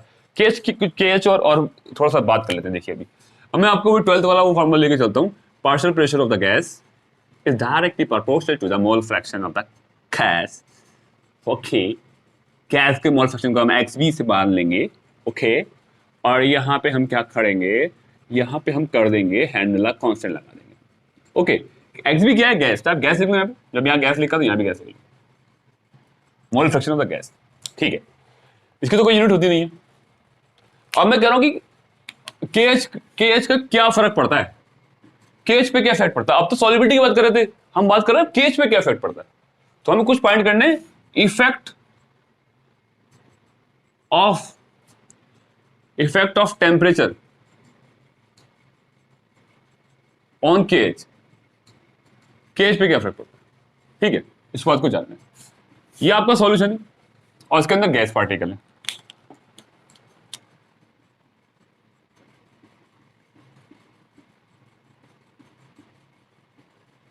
है ना, उसके अंदर क्या है, गैस पार्टिकल। तो जो गैस पार्टिकल हैं, ठीक है, यहां पे पार्शियल प्रेशर है, तो जो बाहर से कोई फिल कर रहा है इसको, मान लो कोल्ड ड्रिंक है, उसको फिल कर रहा है, तो एक प्रेशर लगा रखा है ना 10 एटीएम या 5 एटीएम, तो उसने एक कांस्टेंट प्रेशर लगा रखा है लगातार, है ना। प्रेशर क्या लगा रखा है, लगातार कांस्टेंट प्रेशर लगा रखा है। अब दो कंडीशन है, एक कंडीशन यह है और एक कंडीशन ये रही।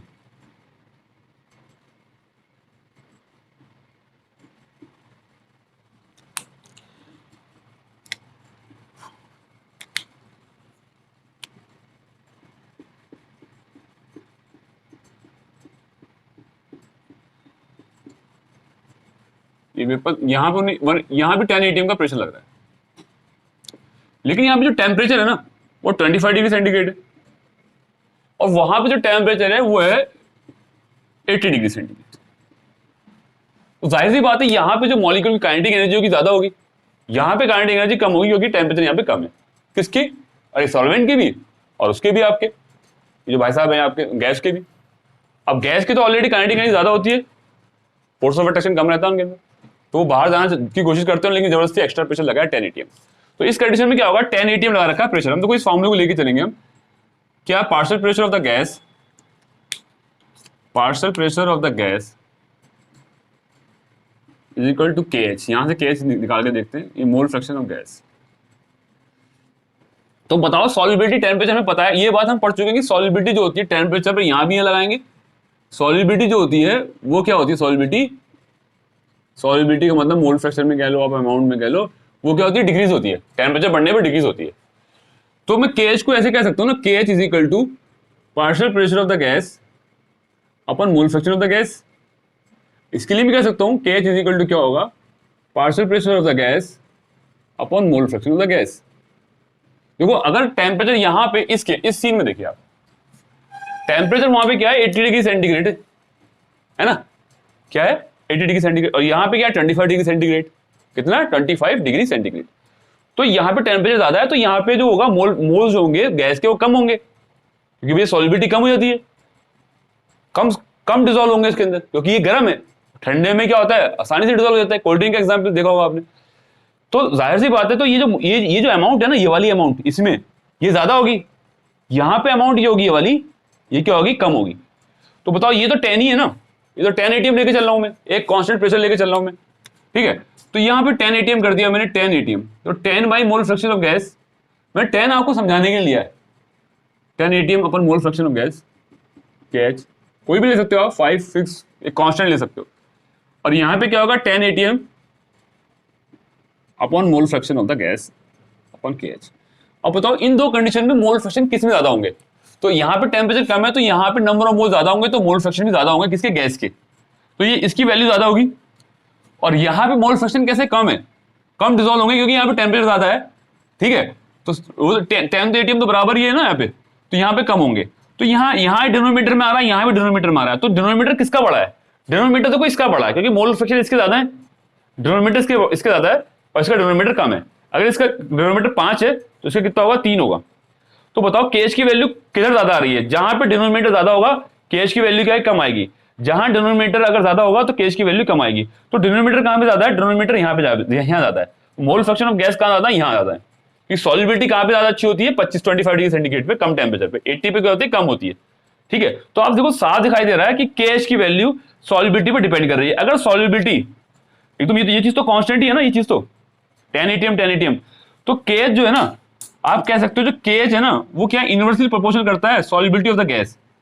अब mole fraction of the gas बोलो या सॉल्युबिलिटी ऑफ द गैस बोलो, तो ये इन दो बातों से रिलेशन निकल गया है, दो एक्सपेरिमेंट से। मैंने अलग अलग टेम्परेचर लिया, तो उसमें क्या हुआ कि अलग अलग टेम्परेचर लेने पे मैंने देखा कि जो ये है ना वो सॉल्युबिलिटी, ये सॉल्युबिलिटी है कि इनवर्सली प्रोपोर्शनल है। मतलब कहने का मतलब है अगर आपकी सॉल्युबिलिटी बढ़ेगी तो क्या नाम है, KH घटेगा, क्योंकि आप 10 को डिवाइड करोगे ना इससे ज्यादा अमाउंट से, और कम अमाउंट से करोगे तो आपका KH क्या होगा, KH आपका इंक्रीज करेगा। तो क्या है, KH क्या है कि सॉल्युबिलिटी ऑफ गैस के क्या है, कैसा है, इनवर्सली प्रोपोर्शनल है। तो किसी सॉल्युबिलिटी का और KH का रिलेशन कैसा है, इनवर्सली है। तो अब दो गैस है, एक A गैस और एक B गैस, एक की सॉल्युबिलिटी ज्यादा है, किसी एक गिवन टेम्परेचर पे लिया, फॉर एग्जांपल हमने O2 लिया और एक हमने हाइड्रोजन गैस ली। O2 गैस भारी है और हाइड्रोजन गैस हल्की है, तो हल्की गैस कम डिसॉल्व होती है, ये भी आप समझ लीजिए, क्योंकि उनका मॉलिक्यूलर मास जो होता है, फोर्स ऑफ अट्रैक्शन होता है ना, कम होता है। और O2 का या CO2 का बड़ी गैस जो होंगी, उनका फोर्स ऑफ अट्रैक्शन उनके, क्योंकि उनका मॉलिक्यूलर मास बढ़ गया, और मॉलिक्यूलर मास बढ़ गया तो लंदन लंदन फोर्स ज्यादा बढ़ गई, क्योंकि नॉन पोलर होते हैं, लंदन लंदन फोर्स ज्यादा बढ़ेंगी। ज्यादा बढ़ने से क्या होगा, वो इकट्ठे होंगे, इकट्ठे होने से क्या होगा, लिक्विफाई आसानी से हो जाएंगी, मिक्सिंग भी आसानी से हो जाएगी। जो गैस लिक्विफाई आसानी से होंगी, वो मिक्सिंग भी आसानी से हो जाएंगी जनरली, है ना। तो क्या होगा, अब यहाँ पे हम क्या देख रहे हैं कि जो KH है को इनवर्सली प्रोपोर्शनल है किसके, सॉल्युबिलिटी के। तो दो गैस ली हमने, एक हाइड्रोजन ली और एक हमने लिया O2।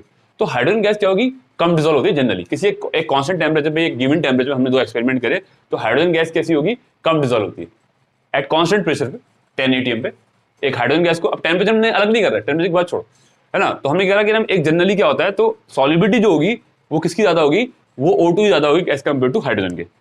ओके, तो क्यों होगी, क्योंकि उसका मॉलिक्यूलर मास ज्यादा है, क्योंकि उसका लिक्विफिकेशन आसानी से हो जाएगा, वो आप प्रेशर, सेम प्रेशर लगाओगे तो वो ज्यादा आसानी से लिक्विफाई हो जाती है, जल्दी सॉल्युबल हो जाती है। कौन, O2। तो जो KH किसका कम होगा, KH किसका ज्यादा होगा, जिसकी सॉल्युबिलिटी कम है, जिसकी सॉल्युबिलिटी कम है उसका KH क्या होगा, ज्यादा होगा। तो हाइड्रोजन गैस का जो KH है ना, वो ज्यादा होगा एज कम्पेयर टू O2 के में।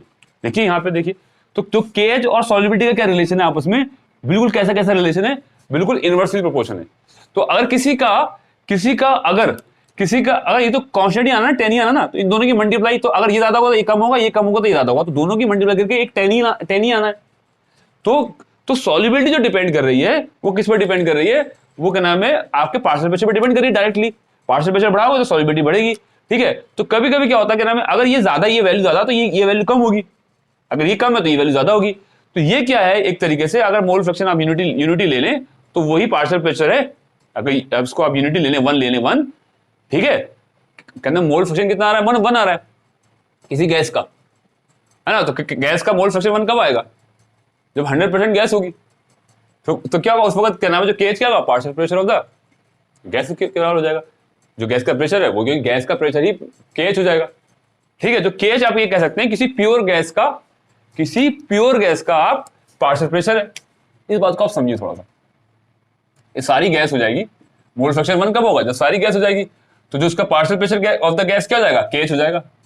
तो मतलब प्योर गैस का आप कह सकते हैं, प्योर गैस का प्रेशर है, तो प्योर ही तो होगी ना, वहां पे तो यहाँ पे तो वाटर दिखाई नहीं रहा है।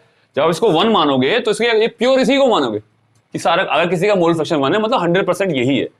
इसका मतलब क्या होगा, पूरी की पूरी गैस है, तो गैस के ऊपर जो गैस आपको लिक्विफाई आपने कर ली है ना, और यहाँ पे जो पार्शियल प्रेशर, तो वो इस गैस का प्योर गैस को आप लिक्विफाई कर लो, उसके ऊपर जो प्रेशर होगा वो प्योर प्रेशर को आप KH बोलेंगे इस टर्म में।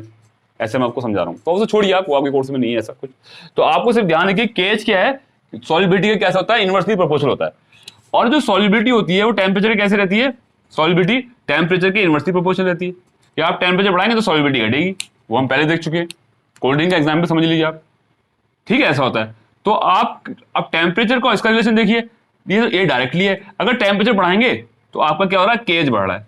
देख लीजिए यहाँ पे चाहे एक्सपेरिमेंट में, आपने टेम्परेचर बढ़ाया, टेम्परेचर कम था, ज्यादा बढ़ाया, देखो KH क्या हुआ, जब आपने टेम्परेचर बढ़ाया तो सॉल्युबिलिटी कम हो गई, तो 10 को कम से मल्टीप्लाई करेंगे तो KH ज्यादा आएगा, अगर आप 10 को ज्यादा से मल्टीप्लाई करेंगे तो KH कम आएगा। तो टेम्परेचर बढ़ाने में क्या हो रहा है, KH बढ़ रहा है, तो KH क्या है, हेनरी लॉ कांस्टेंट। तो टेम्परेचर इंक्रीज करने पे हेनरी लॉ कांस्टेंट क्या होता है, इंक्रीज होता है। आगे बात समझ में, टेम्परेचर इंक्रीज करने पे क्या होगा, हेनरी लॉ क्या होगा, हेनरी लॉ कांस्टेंट क्या होगा, इंक्रीज करेगा। तो ये आप याद ध्यान रखिए, टेम्परेचर बढ़ाने पे क्या होगा, हेनरी लॉ कांस्टेंट पे, और आपका सॉल्युबिलिटी पे क्या फर्क पड़ेगा टेम्परेचर बढ़ाने पे, तो सॉल्युबिलिटी का और KH का क्या रिलेशन है, ठीक है। ये आपका मेन है, ये आपको समझ में आ गया होगा, नहीं आया तो आपको एक बार रिपीट करके देखें जो मैंने आपको समझाया, ठीक है। आइए मैं आपको थोड़ी सी एक बात और समझा दूं। जब हमारा ये आता है, अगर हमारा मोल फ्रैक्शन का 1 हो जाए, ठीक है, मतलब सारी की सारी क्या हो जाए, गैस ही हो जाए, तो आपका क्या हो जाएगा, partial pressure of gas is equal to Henry law constant. मतलब जो इसका मतलब फिजिकल मीनिंग क्या है, अगर जब ये 1 हो जाएगा तो मतलब सारा के सारा क्या है, आपकी गैस ही गैस है, वाटर तो है ही नहीं ना।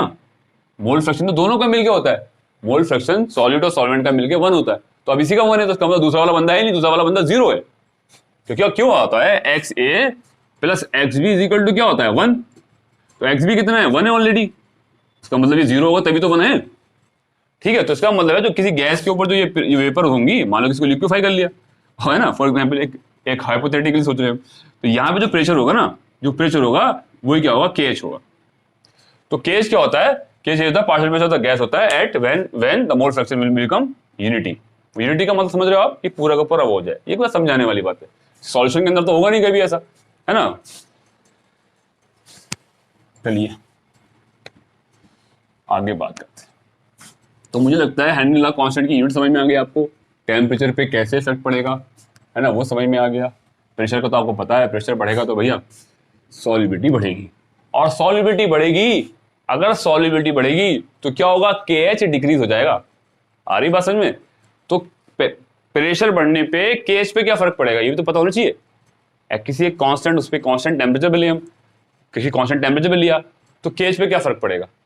तो केएच बढ़ने पे क्या हो रहा है, लगातार मान लो ये पार्शियल प्रेशर आप बढ़ा रहे हो, है ना, केएच तो यहाँ पे कांस्टेंट रहेगा, तभी तो हेनरी लॉ कांस्टेंट बोला है।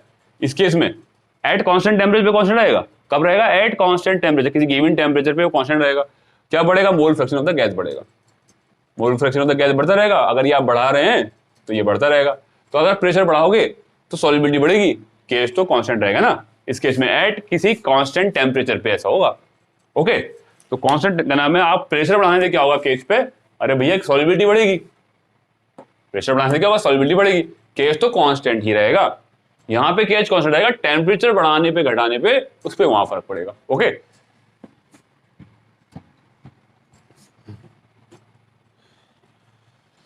अब बात करते हैं दूसरे टाइप के सॉल्यूशन को, लिक्विड लिक्विड में बात करते हैं। हमारा क्या हो गया, सॉलिड लिक्विड के अंदर, गैस लिक्विड के अंदर।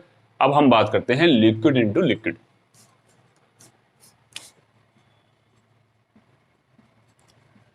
Liquid in liquid solution.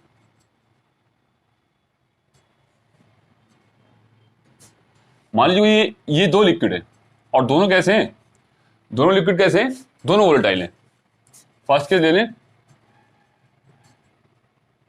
First case क्या, इसको लिख ही लेते हैं,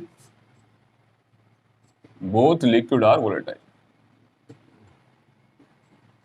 तो लिक्विड तो वोलेटाइल होंगे ही, तो मतलब सॉलिड तो सॉल्वेंट क्या है, वोलेटाइल होंगे। ये इसको ले लें आप, सॉल्वेंट ए ले लें, आपको ले लें ये बी, है ना, ये ए ले लिया, ये बी ले लिया, ये ए ले लिया, और ये ले लिया क्या, बी ले लिया। तो ए क्या है, सॉल्वेंट, सॉल्वेंट लिक्विड है ना ए। बी क्या है, सॉल्यूट लिक्विड। दो लिक्विड को मिलाया आपने, तो लिक्विड लिक्विड मिक्सचर लिया आपने। लिक्विड लिक्विड मिक्सचर कैसा, होमोजेनियस मतलब सॉल्यूशन, होमोजेनियस मिक्सचर क्या होता है, सॉल्यूशन होता है। ठीक है, आप इन दोनों को आप मिक्स कर दीजिए, थोड़ी थोड़ी अमाउंट ले लीजिए, या सारा पूरा पूरा मिला लीजिए, जैसे आपकी मर्जी। क्योंकि मिक्सचर जो होता है ना, मिक्सचर जो बनता है, जो सॉल्यूशन बनता है, उसकी अमाउंट वेरी करती रहती है।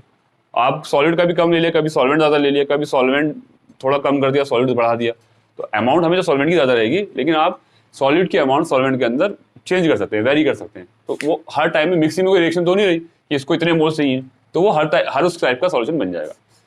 ठीक है, तो सॉल्यूशन की कोई कंपोजिशन फिक्स नहीं है कि इतना ही लेके कम आपको सॉल्यूशन बनाना है। तो अब देखिए वहां पे ए और बी मैंने मिलाया, मैं ए को मैं क्या कर दूं, मैं रेड कलर से दिखा दूं। ठीक है, ए को क्या दिखा दूं, मैं रेड कलर से दिखा दूं।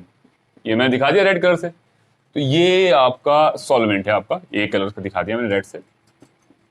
आपको कम दिखाई दे रहा होगा, तो आप जो कम दिखाई दे रहा है वो रेड कलर है। और दूसरा मैंने आपको दिखा दिया ब्लैक कलर से दिखा दिया, मैंने सॉल्यूट दिखा दिया।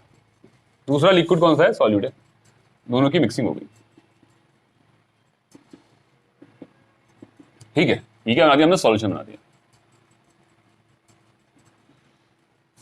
ठीक है, अब ये बात को समझाने से पहले मैं आपको बताता हूं वेपर प्रेशर, क्योंकि यहां पे वेपर प्रेशर का सारा काम होगा। वेपर बनेंगी, वेपर प्रेशर लगाएंगी, वेपर बनेंगी, यहाँ वेपर प्रेशर लगाएंगी, यहाँ वेपर बनेंगी, यहाँ प्रेशर लगाएंगी।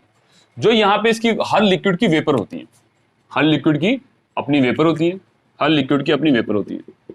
अपनी सरफेस पे एक क्या होगा, वेपर होती है, और वेपर जो होती है वो क्या लगाती है, वो प्रेशर लगाती है नीचे, यहाँ प्रेशर लगाएंगे, उसी को बोलते हैं वेपर प्रेशर। ये वाली जो लिक्विड है बी वाला, जो रेड कलर का बनाया मैंने, सॉरी ए वाला, तो इसकी जो वेपर होंगी वो इस पे प्रेशर लगाएंगी, जो प्रेशर लगाएंगे उसको बोलेंगे वेपर प्रेशर। अब ऐसे नहीं बोलेंगे वेपर प्रेशर, बिल्कुल ये नहीं कि ना, मैं कब कब बोलेंगे तो वेपर प्रेशर क्या है, इक्विलिब्रियम प्रॉपर्टी है। तो वेपर जो प्रेशर है खाली लिक्विड का नहीं होता, सॉलिड का भी होता है। सॉलिड का कैसे, जैसे नेप्थलीन है ना, नेप्थलीन और NH4Cl अमोनियम क्लोराइड। नेप्थलीन तो जानते हो आप, बेंजीन, 2 बेंजीन लगा दी नेप्थलीन, तो नेप्थलीन हुआ। और जो सब्लिमेशन करते हैं, जो मतलब सीधा सीधा सॉलिड से एकदम गैस में चेंज हो जाते हैं, तो जो सब्लिमेशन करते हैं, सब्लिमेट होते हैं, तो उनमें क्या है, उनके अंदर क्या हो रहा है, देखिए उनके अंदर डायरेक्ट क्या हो रहा है, फेज ट्रांसफॉर्मेशन हो रहा है। बीच में लिक्विड तो आ नहीं रही ना, सॉलिड से सीधा काय में हो रहा है, काय में हो रहा है, गैस में हो रहा है, मतलब वेपर्स में हो रहा है। तो उनका भी वेपर प्रेशर होता है। अमोनियम क्लोराइड हो गया, आपका कैम्फर हो गया, कपूर बोलते हैं इसको, और आपका अमोनियम क्लोराइड हो गया, आयोडीन हो गया, आयोडीन, CO2 ड्राई आइस हो गई, ड्राई आइस एकदम क्या होगा, सीधा गैस में जाएगी, लिक्विड में जाएगी। तो ये सब क्या एग्जाम्पल है, इसके सब्लिमेशन के एग्जाम्पल है। तो ऐसे वालों का भी वेपर प्रेशर होता है, ऐसे सॉलिड का भी वेपर प्रेशर होता है। तो ये नहीं कि सिर्फ लिक्विड का वेपर प्रेशर होता है, सॉलिड का भी वेपर प्रेशर होता है। तो जो भी वेपराइज होता है, जो भी वोलेटाइल होता है, वो क्या होता है, उसका वेपर प्रेशर होता है। ओके, सॉलिड का वेपर प्रेशर होता है बहुत कम होता है, नेग्लिजिबल होता है।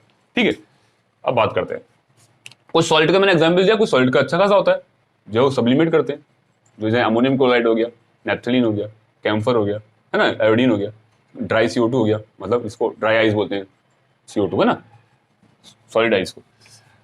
अब देखिए मैं तो आपको वेपर प्रेशर समझाता हूँ। वेपर प्रेशर आपको समझने के लिए बड़ा सिंपल सा है। पहले तो आप समझ लो, वेपर प्रेशर जो है एक इक्विलिब्रियम प्रॉपर्टी है। ये इक्विलिब्रियम प्रॉपर्टी कैसे, मतलब कहने का इक्विलिब्रियम आएगा, है ना, इक्विलिब्रियम पे ही हम वेपर प्रेशर बोलते हैं। इक्विलिब्रियम जब आ जाता है और जो वेपर होती है उसका जो प्रेशर होता है उसी को वेपर प्रेशर बोलते हैं। यानी किसी भी कंडीशन में आप किसी भी, मतलब थोड़ी सी आपका लिक्विड है, उसमें वेपराइज होना शुरू हुआ। और एक बात और, वेपराइजेशन जो होता है ना, ये सब क्या होता है, सरफेस फिनोमेना होता है। जबकि बॉइलिंग जो होता है वो बल्क फिनोमेना होता है, मतलब बल्क मतलब यहाँ सरफेस से जाएंगे मॉलिक्यूल, वेपराइजेशन होगा। और बॉइलिंग क्या होगा, बॉइलिंग मतलब हर जगह जाएंगे, जहां पे टेम्परेचर नीचे से आप हीट करेंगे तो टेम्परेचर बीच में, यहाँ से नीचे के मॉलिक्यूल चले जाएंगे, जो तला है होता है आपका वेसल का, जो नीचे का बॉटम होता है वहां से भी चले जाएंगे। लेकिन उसमें क्या है, वहां पे सरफेस वेपरेशन क्या हो रहा है आपका, या एवोपोरेशन हो रहा है, मतलब वेपरेशन दोनों को बोलेंगे, बॉइलिंग वाली को भी वेपरेशन, उसको भी वेपरेशन बोलेंगे। बात करूंगा एवोपोरेशन की, तो एवोपोरेट जो होती है चीज, वो कहते हैं सरफेस फिनोमेना होता है। सरफेस से एयर के मॉलिक्यूल आते हैं, ठीक है, और उनकी जिनकी काइनेटिक एनर्जी थोड़ी ज्यादा होती है बाकी से, ऊपर वालों से, ऊपर नीचे वालों से, और उनको उड़ा के ले जाते हैं। ऐसे हल्के हल्के क्या होता है, एवोपोरेट हो जाती है कोई चीज। आप पानी डाल देंगे फर्श पे, शाम में आएंगे कमरे में तो क्या होगा, गैप मिलेगा आपको, तो क्या हो गया, वो एवोपोरेट हो गया, कोई आपने हीट तो करा नहीं। तो ये क्या होता है, टेम्परेचर अगर ज्यादा होगा तो जल्दी हो जाता है, या हवा तेज चल रही होगी जल्दी होता है, कपड़े जल्दी सूख जाते हैं, कपड़े भी क्या सूखते हैं, वो एवोपोरेट होते हैं। ठीक है, तो अब देखिए आप, मैं पहले आपको क्या बता दूं, आपको वेपर प्रेशर क्या होता है, रियल में वेपर प्रेशर होता है क्या, उसको समझा देता हूं। अब इसको बनाएंगे, वहां बना देंगे उसको, थोड़ा यहां जगह कर लेते हैं वेपर प्रेशर। देखिए वेपर प्रेशर, मैं VP लिख देता हूं, वाइस प्रेसिडेंट नहीं, इसका मतलब वेपर प्रेशर मतलब है। तो वेपर प्रेशर क्या होता है कि मान लीजिए ये आपका कोई एक लिक्विड है और इसकी ये वेपर से शुरू में वेपर बनी, तो क्या हुआ, ये वेपराइजेशन हो रहा है, इस डायरेक्शन में हो रहा है।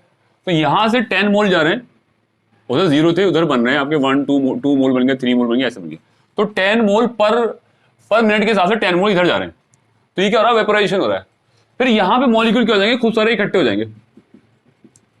जब मॉलिक्यूल ज्यादा इकट्ठे हो जाएंगे, पास पास आ जाएंगे खूब सारे मॉलिक्यूल, कहीं बाहर जा नहीं रहे, बंदे क्लोज सिस्टम कैसा है, क्लोज है। क्लोज सिस्टम में ये कंडीशन हम यही समझा पाएंगे हम क्लोज सिस्टम के अंदर, वरना वो तो बाहर निकल जाएगा, है ना, मॉलिक्यूल बाहर निकलते रहेंगे। तो ये जो आपका ये जो हुआ ना क्लोज सिस्टम, यहाँ पे क्या हुआ, ये वेपर्स इकट्ठी हो गई यहाँ पे। अब इन वेपर्स के अंदर वेपर पास है, वेपर्स के जो किसी की वेपर है, जैसे वाटर की वेपर है या किसी भी लिक्विड की वेपर है, तो उनके बीच में क्या होगा, फोर्स ऑफ अट्रैक्शन होगा, पास आएंगे। फोर्स ऑफ अट्रैक्शन आएंगे तो क्या नाम, कौन सा फोर्स ऑफ अट्रैक्शन आएगा, अरे भैया नॉन पोलर है ना, तो वन डे वाल्स में कौन सी फोर्स ऑफ होगी, लंदन फोर्स, 11th में पढ़ोगे, लंदन फोर्स ऑफ अट्रैक्शन। वो क्या होगा, पास पास आएंगे और वो क्या होगा, नीचे गिरेंगे, कंडेंस हो जाएंगे। तो उनके फोर्स ऑफ अट्रैक्शन बढ़ेगा उनके अंदर, लंदन फोर्स पास पास आ जाएंगे, ज्यादा हो जाएंगे ना, पास पास आ जाएंगे, तो पास आने से डिस्टेंस कम होने से क्या होगा, इंटरमॉलिक्यूलर डिस्टेंस कम हो जाएगा, तो फोर्स ऑफ अट्रैक्शन बढ़ जाएगा। फोर्स ऑफ अट्रैक्शन बढ़ने के बाद क्या हो जाएगा, वो क्या हो जाएगा, कंडेंस हो जाएगा। तो धीरे धीरे क्या हो जाएगा, कंडेंस होना स्टार्ट हो जाएगा। तो धीरे धीरे मैं देखो यहाँ पे छोटा बना रहा हूँ, ये ज्यादा बना रहा हूँ, ये छोटा बना रहा हूँ। अगर 10 मोल इधर जा रहे हैं तो 5 मोल इधर भी आ रहे हैं, तो ऐसा लगातार चल रहा है। अभी देखो इक्विलिब्रियम नहीं आया है, फिर क्या हुआ, थोड़ी देर बाद ये 10 मोल इधर जा रहे हैं, इधर 6 मोल, ये ज्यादा और ज्यादा हुए, 6 मोल इधर आ रहे हैं, कंडेंसेशन हो रहे हैं, फिर 7 मोल आ रहे हैं। तो फिर यहाँ पे क्या होगा, 10 मोल 1 मिनट के अंदर 10 मोल इधर आ रहे हैं और 10 मोल इधर जा रहे हैं। तो अब क्या हो गई, ये कंसंट्रेशन कांस्टेंट हो गई, और ये जो लिक्विड की जो कंसंट्रेशन है वो भी कांस्टेंट हो गई। अगर जो भी जितने भी 1000 मोल है, ये 200 मोल है, तो जो भी है वो कांस्टेंट हो गए। अब कोई चेंज नहीं आने वाला। तो रेट ऑफ वेपोराइजेशन कितने का, 10 मोल पर मिनट का है या सेकंड का, जो भी आप लगा ले, कोई भी कुछ भी ले सकते हैं आप। तो rate of vaporization is equal to क्या हो जाएगा, रेट ऑफ कंडेंसेशन। जब रेट बराबर हो जाएगा वेपोराइजेशन का कंडेंसेशन का, तो इनकी जो कंसंट्रेशन है ना कांस्टेंट हो जाएगी। तो मैं कहूंगा कि इक्विलिब्रियम में आ गई। कौन, वेपर के साथ इक्विलिब्रियम में आ गई, लिक्विड के साथ। ठीक है, तो अब ये जो वेपर है ना, इसकी अमाउंट जो है वो एक कांस्टेंट हो गई ना, घट रही ना बढ़ रही। तो यहां पे क्या है, कांस्टेंट हो गई, एक इक्विलिब्रियम में आ गया। तो पहले क्या थी, पहले कम थी, तो शुरू में तो थी नहीं, तो बढ़ना शुरू हुआ, तो बढ़ी इंक्रीज करी, तो क्या हो गई, फिर बाद में ये हो गई। अब इससे ज्यादा नहीं बढ़ेगी, इससे ज्यादा बढ़ेगी तो वापस कंडेंसेशन हो रहा है लगातार। तो अब rate of vaporation is equal to rate of condensation, दोनों एरो मैंने बराबर बना दिए, है ना। तो rate of vaporation is equal to rate of condensation, मतलब ये इक्विलिब्रियम आ गया। जितना स्पीड से वेपोरेशन हो रहा है उतनी से कंडेंसेशन हो रहा है, तो इसकी अमाउंट में कोई फर्क नहीं पड़ेगा। अब ये जो अमाउंट है ना वेपर की, और जो प्रेशर लगाएगी, तो उसे कहेंगे वेपर प्रेशर। तो वेपर प्रेशर क्या है, vapour pressure is an equilibrium property.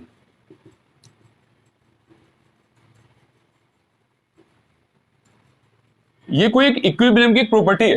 कोई इक्विलिब्रियम आ गया तो उसकी एक इक्विलिब्रियम होती है ना, जैसे हमारे सॉल्यूशन की प्रॉपर्टी होती है। सॉल्यूशन की प्रॉपर्टी कुछ कोलिगेटिव होती है, कुछ नॉन कोलिगेटिव होती है। तो ये एक प्रॉपर्टी है इक्विलिब्रियम की। जब इक्विलिब्रियम आ गया उसकी एक प्रॉपर्टी है, तो क्या होगा, जो वेपर प्रेशर क्या है, एक एड इक्विलिब्रियम प्रॉपर्टी है। मतलब जो वेपर, जो अमाउंट वेपर की वो प्रेशर लगा रही है, तो उसी अमाउंट की वेपर का जो प्रेशर है उसी को बोलेंगे वेपर प्रेशर। जनरली किसी को भी वेपर प्रेशर नहीं बोलेंगे। ओके, तो वेपर प्रेशर समझ में आ गया क्या होता है, it is an equilibrium property है, होती है। तो वेपर प्रेशर क्या होता है, जो वेपर का प्रेशर होता है, the pressure of vapour is called vapour pressure at equilibrium. ठीक है, वेपर प्रेशर क्या होता है, द प्रेशर ऑफ वेपर। ठीक है, वेपर का प्रेशर काय के ऊपर, on the surface of liquid. Surface यहां पे क्या है, on the surface of liquid. ठीक है, एट इक्विलिब्रियम। जब दोनों फेज क्या आ जाएंगे, इक्विलिब्रियम पे आ जाएंगी। वेपर फेज और लिक्विड फेज कैसे आ जाएंगी, इक्विलिब्रियम पे आ जाएंगी। जब दोनों फेज क्या आ जाएंगे, इक्विलिब्रियम पे आ जाएंगी, तो हम बोलेंगे कि वो जो वेपर का जो प्रेशर है वो क्या है, वेपर प्रेशर है। और वो कैसी है, ये एक इक्विलिब्रियम प्रॉपर्टी है। वेपर प्रेशर क्या है, एक सॉल्यूशन की एक लिक्विड की प्रॉपर्टी है, लेकिन कब है, इक्विलिब्रियम। जब लिक्विड क्या है, वेपर फेज में और उस फेज में, अब वेपर फेज में और लिक्विड फेज में क्या है, इक्विलिब्रियम में।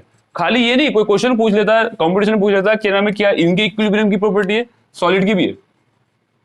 सॉलिड क्या होता है, वेपर बनाता है, बनाता नहीं बनाता है। मैंने अभी एग्जाम्पल बताए थे आपको, नेपथलीन वगैरह सब। तो ये क्या होगा, इसके बीच में इक्विलिब्रियम आ जाएगा, सॉलिड के और उसकी वेपर्स के बीच में इक्विलिब्रियम आ जाएगा। वेपर सीधा सीधा सॉलिड में चेंज होंगी, सॉलिड सीधा सीधा वेपर में चेंज होंगी, सब्लिमेशन होता है जब। तो उस टाइम पे क्या होगा, तो उस टाइम पे जो वेपर इक्विलिब्रियम आ गया। अब जो वेपर होंगी सॉलिड के ऊपर, सॉलिड की सरफेस के ऊपर जो वेपर होंगी, वो क्या कहलाएंगी, वेपर प्रेशर कहलाएंगी। कब, जब इक्विलिब्रियम आ जाएगा। तो ये नहीं कि अब थोड़ी सी वेपर बनी और उसका प्रेशर जो हुआ वो वेपर प्रेशर कहलाएगा। वेपर प्रेशर ऐसा नहीं कहलाएगा। वेपर प्रेशर तभी कहलाता है जब आपका इक्विलिब्रियम हो। ओके, अब दूसरी बात, तो वेपर प्रेशर का एक बात और है, वेपर प्रेशर को आप क्या नाम है, जैसे ये है, आपने इस बर्तन में, इस बर्तन का वॉल्यूम क्या 1 लीटर है, आपने इसको 2 लीटर में चेंज, इस पूरे का पूरा जो है इसको 2 लीटर में प्रेस कर दिया, कंप्रेस कर दिया। 2 लीटर कंप्रेस नहीं करेंगे, 2 लीटर में क्या करेंगे, इसे एंट्री कर देंगे इसकी। तो अब क्या होगा, जो उसका वेपर प्रेशर होगा, फिर बाद में क्या, थोड़ी देर में यहाँ पे इक्विलिब्रियम आ जाएगा इसमें आने के बाद। तो मैंने कहा कि जो वेपर प्रेशर है ना, वो तो इक्विलिब्रियम है, इक्विलिब्रियम प्रॉपर्टी है, यहां भी इक्विलिब्रियम आ जाएगा। तो वॉल्यूम घटने से, वॉल्यूम बढ़ने से, आप किसी लिक्विड को किसी बड़े वॉल्यूम में किसी छोटे वॉल्यूम में डाल रहे हैं, तो उसके वेपर प्रेशर में कोई भी चेंज नहीं आता। इस बात को ध्यान रखना। तो वेपर प्रेशर क्या है, तो इक्विलिब्रियम प्रॉपर्टी है, तो वॉल्यूम पर डिपेंड नहीं करेगी, वॉल्यूम कम है ज्यादा। आपका किसी क्वेश्चन में आपको वॉल्यूम कम कर रहे हैं, ज्यादा कर रहे हैं, तो पूछे कि वेपर प्रेशर क्या हुआ, डिक्रीज हुआ, इंक्रीज हुआ, तो आप बोलेंगे vapour pressure is an equilibrium property, it will not change on changing the volume. Okay, तो वॉल्यूम या प्रेशर, वॉल्यूम और प्रेशर कहते हैं एक दूसरे के इन्वर्सली होते हैं। तो वॉल्यूम और प्रेशर के चेंज होने पे वेपर प्रेशर में कोई चेंज नहीं आएगा। किसी लिक्विड का जो वेपर प्रेशर ये है तो वो है एट गिवन टेम्परेचर पे, बोले एट गिवन टेम्परेचर पे जो वेपर प्रेशर है, लेकिन गिवन टेम्परेचर पे, जो गिवन किसी कांस्टेंट टेम्परेचर पे जो किसी एक लिक्विड का वेपर प्रेशर, चाहे इस बर्तन के अंदर, चाहे उस बर्तन के अंदर, चाहे इस वेसल के अंदर, चाहे उस वेसल के अंदर, चाहे इस प्रेशर के अंदर, चाहे उस प्रेशर के अंदर, आप उस प्रेशर से प्रेशर कम करेंगे तो वॉल्यूम कम हो जाता है ना। और प्रेशर बढ़ाते हैं तो क्या नाम है, प्रेशर बढ़ाते हैं तो वॉल्यूम कम हो जाता है, और जब प्रेशर कम करते हैं तो वॉल्यूम बढ़ जाता है। ठीक है, तो वो दोनों इनवर्सली प्रोपोर्शनल होते हैं। तो अगर ऐसा कोई प्रेशर बढ़ा रहा है या वॉल्यूम कम कर रहा है तो इससे कोई फर्क नहीं पड़ता, किस पे फर्क नहीं पड़ता, वेपर प्रेशर पे। तो वेपर प्रेशर क्या है, वो है आपका इक्विलिब्रियम है। कैसा इक्विलिब्रियम है, एक इक्विलिब्रियम प्रॉपर्टी है, उसके बीच में एक नाम है इक्विलिब्रियम आ गया। ठीक है, वेपर और लिक्विड के बीच में क्या आ गया, एक इक्विलिब्रियम आ गया। ये कैसा है, फेस इक्विलिब्रियम। अगर आपको अलग से डिफाइन करेंगे केमिकल इक्विलिब्रियम तो बोलेंगे नहीं इसको, क्या बोलेंगे इसको, फिजिकल चेंज में, फिजिकल चेंज हो रहा है तो इसको बोलेंगे फिजिकल इक्विलिब्रियम। ओके, तो मैं आपको भी लगता है आपको वेपर प्रेशर समझ में आ गया होगा अच्छा से। तो हम कहाँ पे थे, हम रोल्स लॉ पढ़ने के लिए की तरफ बढ़ रहे हैं, धीरे धीरे रोल्स लॉ को जानेंगे। लेकिन रोल्स लॉ से पढ़ने से पहले मैं आपको बता दूं कि थोड़ा सा समझना पड़ेगा हमें कि ए और बी, ए इसको बी ले लूं, चलो बी ले लेते, ये मैंने ए ले लिया। ठीक है, तो यहां पे मैंने ए बी दोनों को मिला दिया, ए प्लस बी। बी को क्या ले लें, बी को रेड ले लें, कुछ भी ले लिया, आपकी मर्जी है, समझने के लिए बोल रहा हूं मैं। तो यहां पे सॉल्यूशन यहां पे था, यहां मिला दिया हमने, ए प्लस बी को मिला के ये बना दिया। अब ए ज्यादा मिलाया बी ज्यादा मिलाया वो हमें पता नहीं, वो बात डिपेंड करेगी कि ए ज्यादा ही मिला सकते हैं, बी कम मिला सकते हैं। तो हमेशा सॉल्वेंट तो ज्यादा मिलाएंगे, तो ए के ले लेंगे सॉल्वेंट, तो ए को ज्यादा मिलाएंगे, बी को कम मिलाएंगे, बी क्या हो जाएगा, सॉल्यूट हो जाएगा। दोनों कैसे लिक्विड है। ठीक है, तो यहां पे जो इसका प्रेशर होगा ना, वेपर प्रेशर, तो यहां पे क्या होगा, इसकी वेपर्स होंगी इस लिक्विड की, यहां लिक्विड की होंगी वेपर्स, और वो क्या होंगी, इक्विलिब्रियम में होंगी। मैंने कहा जब इक्विलिब्रियम होंगी तभी तो बोलेंगे ये वेपर्स होंगी, इक्विलिब्रियम होंगी। और जो ये प्रेशर लगाएंगे, कंसंट्रेशन कांस्टेंट होती है इक्विलिब्रियम में, तो क्या होगा, वेपर प्रेशर इसका एक निर्धारित होगा, एक कांस्टेंट होगा कि भाई यहाँ इसका वेपर प्रेशर ये है। ठीक है, तो इसका जो वेपर प्रेशर होता है, इसका जो प्योर है, तो इसको बोलते हैं, इसका जो वेपर प्रेशर को बोलते हैं वो पी नॉट ए बोल देते हैं। ए नॉट का मतलब यहाँ पे प्योर के लिए, ये इसको बोलते हैं पी नॉट बी, रिप्रेजेंट करते हैं प्योर वाले को। चलिए, अब यहां पे ये तो प्योर नहीं है ना, ए और बी को दोनों को मिला दिया गया, और क्या है, वो क्या है, प्योर नहीं, क्या है वो, प्योर नहीं है। तो जो इसका जो ए का होगा ना वो पी ए होगा, ए की वजह से जो होगा, और जो बी की वजह से होगा, दोनों वोलेटाइल है ना, तो ए लिक्विड भी वेपराइज होगा और बी भी होगा, उसका पी भी होगा। तो अब जो टोटल जो होगा वो पीटी जो होगा ना, पीटी टोटल, डाल्टन लॉ कहता है कि जो गैस के लिए बोला उसने, Dalton law state of matter में पढ़ा होगा आपने, तो उसमें क्या बोला उसने कि नाम है जो टोटल गैस है उनकी सिलेंडर के अंदर, तो वो जो प्रेशर लगाएंगे ना, टोटल प्रेशर जो लगेगा वो उन सबका सम होगा, मतलब पी टोटल जो होगा, जो सॉल्यूशन, अब यहाँ पे सॉल्यूशन का होगा, या वहां पे क्या बोलते हैं पी टोटल, जो पी टोटल होगा वो क्या होगा, उन सब गैस का के प्रेशर का पार्शियल प्रेशर का सम होगा। अब यहाँ पे तो हमारे पास दो ही है, यहाँ पे वेपर प्रेशर का सम होगा, तो ये जो आपका जो पी टोटल होगा ना, ये यहाँ पे तो P A plus P B होगा, डाल्टन के अकॉर्डिंग क्या होगा, P A plus P B.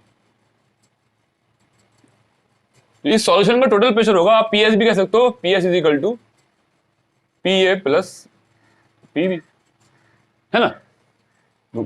Solution बोल दिया मैंने, टोटल मतलब किसका, सॉल्यूशन का, बात सॉल्यूशन की कर रहे हैं ना। अब रोल्स लॉ आगे कूद जाता है बीच में। रोल्स लॉ कहता है कि जो पार्शियल प्रेशर जो पी ए पी बी के हम कुछ बात बताना चाहते हैं, बोले क्या बताना चाहते हैं, आइए पढ़ते हैं रोल्स लॉ।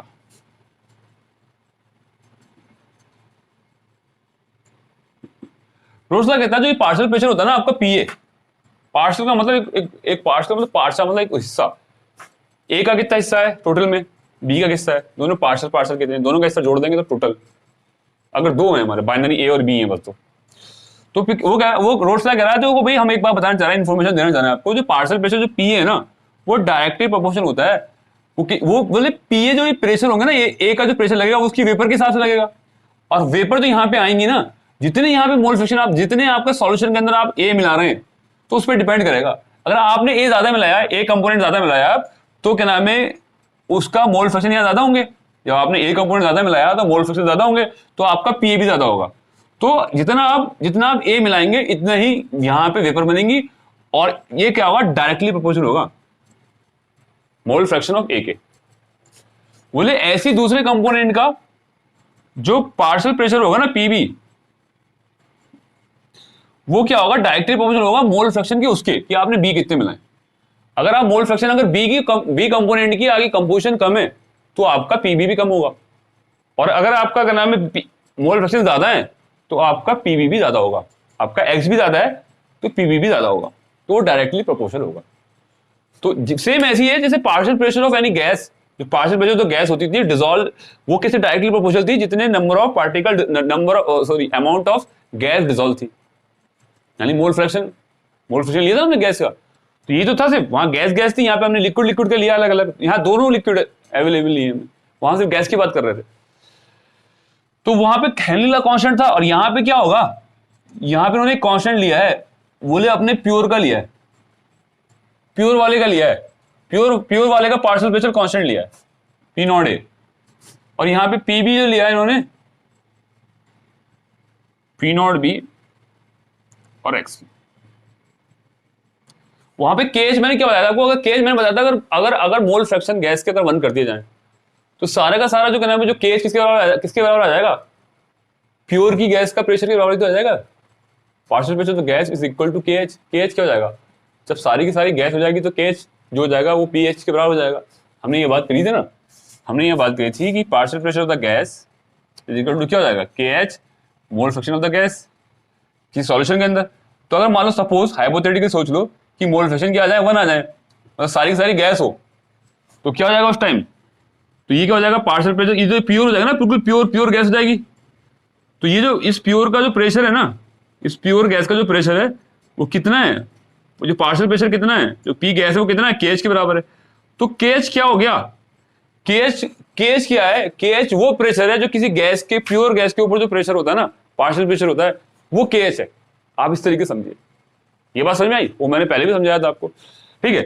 तो यहां पे आप फिर इसको थोड़ा सा देखिए, यहां देखिए इन्होंने भी क्या करा है, इन्होंने केज की जगह क्या लिखा है, इन्होंने पी नॉट ए लिखा है, और इन्होंने केज की जगह क्या लिखा है, पी नॉट बी।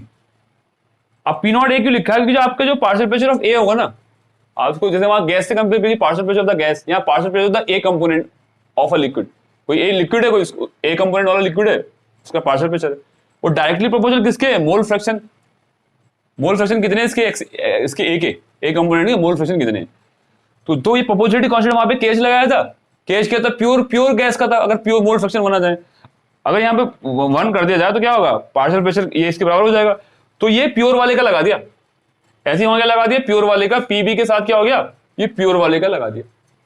तो ये हो गया आपका P A is equal to P naught A X A, और PB is equal to P naught B X B. अगर आपको प्योर का पता है, आपको प्योर पता है, सिर्फ आप मोल फ्रैक्शन पता होना चाहिए आपको, तो आपका पीए निकल के आ जाएगा। अगर आपको पीबी निकालना है तो आपको इस जो बी कंपोनेंट है उसका प्योर का पता होना चाहिए, है ना, और उसमें क्या होगा, उसके मोल फ्रैक्शन कितने, मोल फ्रैक्शन से मल्टीप्लाई कर दो। अब आप सोच रहे हो कि ये जो है अब पी ए ज्यादा है या पी नॉट ए ज्यादा है, तो आप सोच रहे हो पी ए ज्यादा है पी नॉट ए और एक्स से, तो एक्चुअली क्या है, ये फ्रैक्शन है, मोल फ्रैक्शन है। मोल फ्रैक्शन 1 से ज्यादा नहीं हो सकता, ये मैक्सिमम अमाउंट जो इसकी हो सकती है 1 हो सकती है, और इसकी अमाउंट 1 होगी ना, तो 1 का मतलब क्या होगा, 100% यही है। अरे भैया 100% तो ये है नहीं, 100% तो फिर तो ये तो बी तो 0 हो जाएगा। तो कहने का मतलब है मिनिमम, ज्यादातर मैक्सिमम क्या होता है इसके बराबर हो सकता है, वरना इससे हमेशा ना पी ए जो होगा इससे पी नॉट ए से कम ही होगा। तो 1 तो होगा नहीं, 1 जब 1 एक्स की वैल्यू 1 होगी तो क्या होगा, तब जाके पी ए बराबर पी नॉट ए हो जाएगा।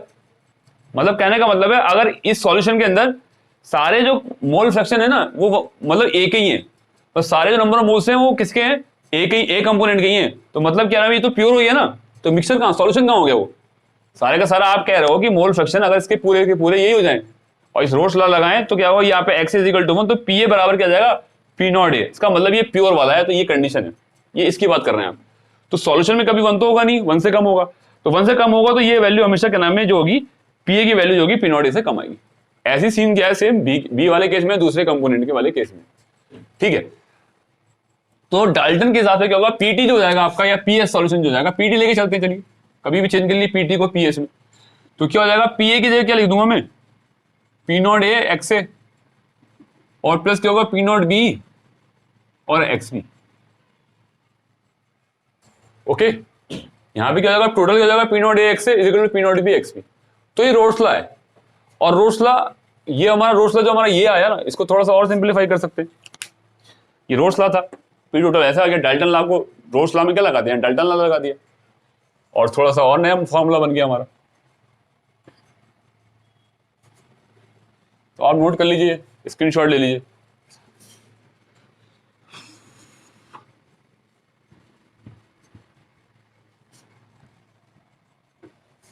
तो हमारा क्या आया था, एक हमने जानते कि X A plus X B क्या होता है, mole fraction of A component B क्या होता है, 1 के बराबर होता है। तो हमारा पीटी कितना है, पीटी हमारा है P naught A X A plus P naught B X B. तो मैं एक्स ए एक्स बी की जगह चेंज कर सकता हूँ ना, तो मैं एक्स ए लिख सकता हूँ 1 माइनस एक्स बी लिख सकता हूँ ना, तो यहाँ पुट कर दूं मैं। तो पीटी क्या आ जाएगा, पी नॉट ए और एक्स ए बस पी नॉट बी, इसकी जगह मैं कर दूं, ये तो एक्स बी रहने दूं मैं, ए की जगह कर दूं मैं, है ना, ए की जगह क्या कर दूं मैं, 1 माइनस एक्स बी। देखो मैं इसको ओपन कर लेता हूँ, मल्टीप्लाई कर लेता हूँ अंदर, पी नॉट ए ये आ जाएगा आपका P naught A X B, यहाँ माइनस है 1 माइनस एक्स बी ना, ये क्या आ जाएगा पी नॉट बी और एक्स बी। अब देखो यहाँ एक्स बी वाले कॉमन ले लो, तो क्या हो जाएगा, एक्स बी कॉमन लूंगा मैं, तो प्लस वाला ये है, प्लस वाला ये माइनस वाला है, तो मैं यहाँ पे मैं पी नॉट बी में से माइनस कर दूंगा पी नॉट ए, क्योंकि यहाँ तो यही करके आ रहा है, एक्स बी कॉमन लेने पे ये ऐसे ही आ रहा है। और क्या आ रहा है यहाँ पे, ये क्या चीज है आपका, प्लस पी नॉट ए, ठीक है, ये क्या पीटी। और अगर मैं ऐसे यहाँ पे दूसरा, मैं यहाँ पे इस तरीके से सॉल्व करूं इसे, कैसे इसको मैं सॉल्व करूं, पीटी इज इक्वल टू, देखो PT is equal to P naught A और X A plus P naught B is equal to X B. तो मैं इस बार पुट कर दूं, मैंने ए की एक्स ए की जगह लिखा था 1 माइनस एक्स बी, अब मैं यहाँ पे लिख दूं एक्स बी की जगह लिख दूं मैं 1 माइनस एक्स ए, क्योंकि मुझे पता है ना, तो x A plus X B क्या होता है, 1 के बराबर होता है, 1 के बराबर होता है ना। तो P T is equal to क्या हो जाएगा मेरा, पी नॉट ए और एक्स ए तो यही रहने दो मैं, और क्या हो जाएगा पी नॉट बी और 1 माइनस एक्स बी। ओके, तो वहां आगे क्या होगा देखो, तो ये पी नॉट ए और एक्स ए, और ये हो जाएगा आपका P naught B minus P naught B और एक्स बी। ओके स्टूडेंट्स, तो यहां पे अब क्या होगा, यहाँ पे कॉमन ले लेंगे, जैसे वहां पे हमने एक्स बी कॉमन लिया था, यहाँ पे एक्स ए कॉमन ले लेंगे। यहाँ पे क्या लिखा है, एक्स ए, यहाँ गलती होगी मेरे से, सॉरी। तो यहाँ पे क्या हो जाएगा, एक्स ए कॉमन आ जाएगा, ये क्या आ जाएगा, यहाँ P naught A minus P naught B, और क्या बचा यहाँ पे आपका बचा, अच्छा ये multiply P not plus P naught B, तो पीटी ये आ गया। तो पीटी को आप ऐसे भी कर सकते हो, कैसे कर सकते हो, यहां पे एक्स एक्स बी की जगह 1 X is equal to 1 minus X B और X B is equal to 1 minus X से पुट करके ये रिलेशन निकाल सकते हो। ये क्या है, अगर पीटी और एक्स बी के मोल फ्रैक्शन के बीच में आप ग्राफ लेंगे ना, तो एक स्ट्रेट लाइन आ रहा है, तो स्ट्रेट लाइन क्या होता है, Y is equal to M X आता है ना, M X plus C, C क्या होता है, इंटरसेप्ट। जैसे कोई ये और लाइन, स्ट्रेट लाइन की इक्वेशन आ रही है, तो स्ट्रेट लाइन तो ऐसे होती है भाई, है ना, लेकिन वहां पे क्या आ रहा है, इंटरसेप्ट आ रहा है। इंटरसेप्ट कैसे आ रहा है, Y is equal to M X plus C, तो ये क्या इंटरसेप्ट है आपका, सॉरी ये क्या इंटरसेप्ट है, ये आपका क्या इंटरसेप्ट है, इतना, ठीक है, इस तरीके से।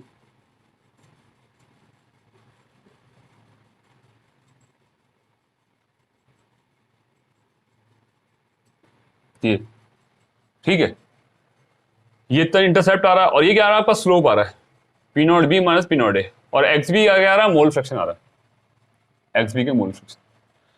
तो ये पीटी यहाँ पे, ये टोटल पीटी हो गया, है ना, और ये यहाँ पे अब इसका ग्राफ बनाते हैं, मैं आपको दोनों का कंपेयर कराता हूँ, y इज इक्वल टू ये भी एम एक्स प्लस सी, एम एक्स प्लस सी। तो यहाँ पे क्या इंटरसेप्ट क्या आ रहा है, पी नॉट बी इंटरसेप्ट आ रहा है ना, और यहाँ पे इंटरसेप्ट क्या आ रहा है, पी नॉट ए आ रहा है। ये पी टोटल अगर आप निकालेंगे तो ये ऐसे होगा, पी टोटल का आप ग्राफ निकालेंगे तो ऐसे बनेगा, और वाई क्या रखेंगे हम, प्रेशर रखेंगे, और एम एक्स प्लस सी, यहाँ पे एम क्या है, स्लोप है ये वाला, और एक्स क्या एक्स भी है, यहाँ पर एक्स क्या है, यहाँ पे एक्स क्या है, यहाँ पे एक्स है, और स्लोप क्या है, P naught A minus P B. ठीक है, तो देखिए आप इसका ग्राफ बनाते हैं, और एक बार बताऊं, ये रोल्स लॉ का ग्राफ है, और रोल्स लॉ को जो फॉलो करता है वो सॉल्यूशन क्या होते हैं, आइडियल सॉल्यूशन होते हैं। ठीक है, तो ये कब होते हैं, आप इसको नोट कर लीजिए, फिर मैं आगे लेके चलता हूं आपको स्क्रीनशॉट ले लीजिए, पीछे करके शॉट ले लिया करो। अगर मैं जल्दी मिटा दिया करूँ तो देखिए, अगर आपके ए और ए के एक जो ए सॉल्यूशन था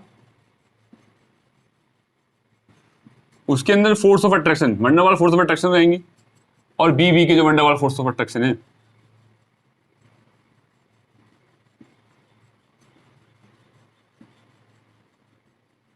वो क्या इनको जोड़ा तो इनको बराबर रहे ना। अगर उसकी नई जो फोर्स ऑफ अट्रैक्शन वो भी बराबर है ना, वो भी ऐसी सेम बराबर है, तो हम कह रहे हैं जो ए का जो जो जो फोर्स ऑफ अट्रैक्शन है ए का और जो बी का था, जो न्यू वाले हैं ए बी के सॉल्यूशन वाले, वो क्या है, सेम है ना। तो उसमें उस वक्त उस टाइम पे क्या होगा, ना तो वॉल्यूम में कोई चेंज आएगा, ना इसकी एंथैल्पी एंट्रोपी मतलब इसकी एंथैल्पी में चेंज आएगा। और डेल्टा जब दोनों मिक्स हुए हैं तो देखो डेल्टा मतलब एंट्रोपी तो मिक्सिंग है, मिक्सिंग होने पे तो ये एंट्रोपी बढ़ती है, रैंडमनेस बढ़ती है, तो ये तो हमेशा पॉजिटिव रहेगी। और मिक्सिंग हुई है भैया, सॉल्यूशन बना है ना, तो फिजिबल है ना, स्पॉन्टेनियस है ना, तो डेल्टा जी हमेशा जीरो आएगा, डेल्टा जी क्या होगा, निगेटिव होगा। ठीक है, ये तो ये जो क्या है, ये अब देखो बॉइलिंग पॉइंट की बात करते हैं, जो ए का यहां से बॉयल होना और बी का बॉयल होना, मतलब ए जब ए का बॉयल कब होगा, जब ए के बीच में से निकल जाएगा, यहाँ फोर्स ऑफ अट्रैक्शन से निकल के बाहर निकल जाए, ए मॉलिक्यूल ए में जो फंसा है ना वहां से बाहर निकल जाए, और बी भी है, तो इन दोनों के तो बराबर से ही near about force of attraction, ये वाले और ये वाले तो बराबर बराबर सही से बराबर बराबर ही निकलेंगे नियर अबाउट। तो यहाँ भी जो नए बने ना, नए फोर्स ऑफ नए बॉन्ड कैसे बने, वो भी सेम बने, सेम स्ट्रेंथ के बने, तो वो भी क्या होगा, वो भी आसानी इसी स्पीड से निकलेंगे। तो बॉइलिंग पॉइंट जो होगा ना, तो ये वाला ये मिलाया आपने, तो 1 लीटर आपने ये मिलाया, 1 लीटर बनाया तो ये 2 लीटर ही बनेगा, तो वॉल्यूम में कोई चेंज नहीं आएगा, तो डेल्टा भी जीरो होगा। तो फोर्स ऑफ अट्रैक्शन जब स्ट्रांग हो जाते हैं तो एनर्जी सिस्टम की कम हो जाती है, और जब कमजोर होते हैं तो उसकी एनर्जी बढ़ जाती है। तो यहाँ पे सिस्टम की एनर्जी जो थी वो यहाँ सॉल्यूशन की होगी, तो यहाँ पे इनके प्रीवियस कंपोनेंट की थी जिससे वो बना है सॉल्यूशन, तो सॉल्यूशन के बीच में जो आपस में जो है वो भी सेम है, सेम स्ट्रेंथ के फोर्स ऑफ अट्रैक्शन लग रहे हैं। ठीक है, तो सेम मैग्नीट्यूड के force of attraction van der Waals force of attraction लग रहे हैं, तो हम कहेंगे तो डेल्टा एच जो होगा यहाँ पे, वो जो यहाँ होगा वो इन दोनों का वो सेम बराबर होगा, इसका क्या होगा, सेम बराबर होगा। तो ना डेल्टा एच में कोई चेंज आएगा, ना क्या नाम है डिक्रीजमेंट आएगा, तो डेल्टा एच भी क्या होगा, वहां पे जीरो होगा। अब यहाँ पे बॉइलिंग पॉइंट भी क्या होगा, यहाँ बराबर ही रहेगा, जो बॉइलिंग पॉइंट यहाँ इसका बी का था, जो ए का था, वहां पे सॉल्यूशन के अंदर भी बराबर रहेगा। ठीक है, तो डेल्टा टी भी जो हो जाएगा ना, डेल्टा टी भी मतलब बॉइलिंग पॉइंट क्या हो जाएगा, वो भी क्या हो जाएगा, जीरो हो जाएगा, और डेल्टा टी एफ मतलब फ्रीजिंग पॉइंट भी क्या हो जाएगा, वो जीरो हो जाएगा। तो डेल्टा टी बी और डेल्टा एफ क्या होगा, किसके लिए, आइडियल सॉल्यूशन के लिए, for an ideal solution.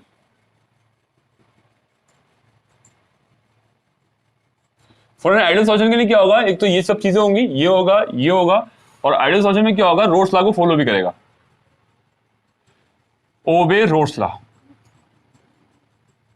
Roles law क्या है, वो रोल्स लॉ ये है कि जो आपका पीटी है ना, वो कितना है, P naught A X A plus P naught B X B, वो इस तरीके से निकालेगा, मतलब प्योर वाले पे डिपेंड करेगा, प्योर वाले को मोल फ्रैक्शन से डिवाइड कर दो तो पी ए निकल जाएगा, इसके प्योर वाले को मोल फ्रैक्शन से अगर मल्टीप्लाई कर दो, यहाँ मल्टीप्लाई कर दो, तो क्या आ जाएगा, आपका पी बी निकल के आ जाएगा। तो रोल्स लॉ क्या होगा, इस तरीके से आएगा, मतलब पी नॉट जो आपका पी होगा ना, पी ए, वो पी नॉट एक्स ए के बराबर होगा, और जो पी बी निकालेंगे आप, P naught B X B के बराबर होगा। तो आइडियल सॉल्यूशन क्या होगा, ये कंडीशन होगी आइडियल सॉल्यूशन की, ये सब बराबर जीरो होंगे, ये इस तरीके से ऐसा होगा। तो डेल्टा जो ना तो बॉइलिंग पॉइंट में कोई चेंज होगा, ना इसके फ्रीजिंग पॉइंट में कोई चेंज नहीं आने का। ठीक है, डेल्टा टीवी और डेल्टा टीएफ में कोई चेंज नहीं आएगा। ठीक है, आ रही है बात समझ में, कोई नहीं आएगा बॉइलिंग पॉइंट में, फ्रिज में इसको फ्रिज करो, इसको फ्रिज करो, है ना, कोई चेंज नहीं आने का। ठीक है, डेल्टा टी भी डेल्टा ये जीरो होंगे, तो ये होगा आपका डेल्टा एस पॉजिटिव होगा, डेल्टा जी नेगेटिव होगा, और ये जो आपका जो आइडियल सॉल्यूशन के लिए रोल्स लॉ ओबे करेगा, और रोल्स लॉ क्या ये होगा, तो इसके इक्वल पीटी जो है ना, इन दोनों के इक्वल आना चाहिए, पी इसके इक्वल, पी बी इसके इक्वल, तो पी ए प्लस बीबी का होता है पीटी, तो इसके इक्वल आना चाहिए। तो ये अगर इक्वल आता है तो रोल्स लॉ को फॉलो करता है ये सॉल्यूशन, है ना, ये सॉल्यूशन क्या करेगा, रोल्स लॉ को फॉलो करेगा, और रोल्स लॉ को फॉलो करेगा तो अब ये कंडीशन फॉलो, बाकी कंडीशन ये है आइडियल सॉल्यूशन की। तो ये क्या है, फॉर एन आइडियल सॉल्यूशन के लिए कंडीशन है, ये आपको पता होना चाहिए। अब मैं इसका आइडियल सॉल्यूशन का एक ग्राफ बनाता हूँ। ठीक है, आइडियल सॉल्यूशन क्या बनाता हूं मैं, एक ग्राफ बनाता हूं।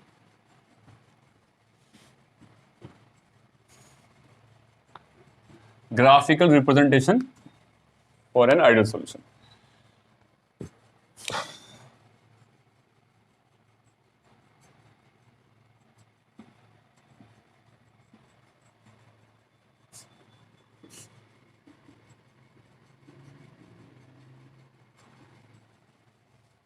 देखो जनरली क्या है कि बात के तो हमारे एक स्ट्रेट लाइंस की क्वेश्चन आई थी। देखो पी ए क्या होता है, इज इक्वल टू होता है पी नॉट ए और एक्स ए।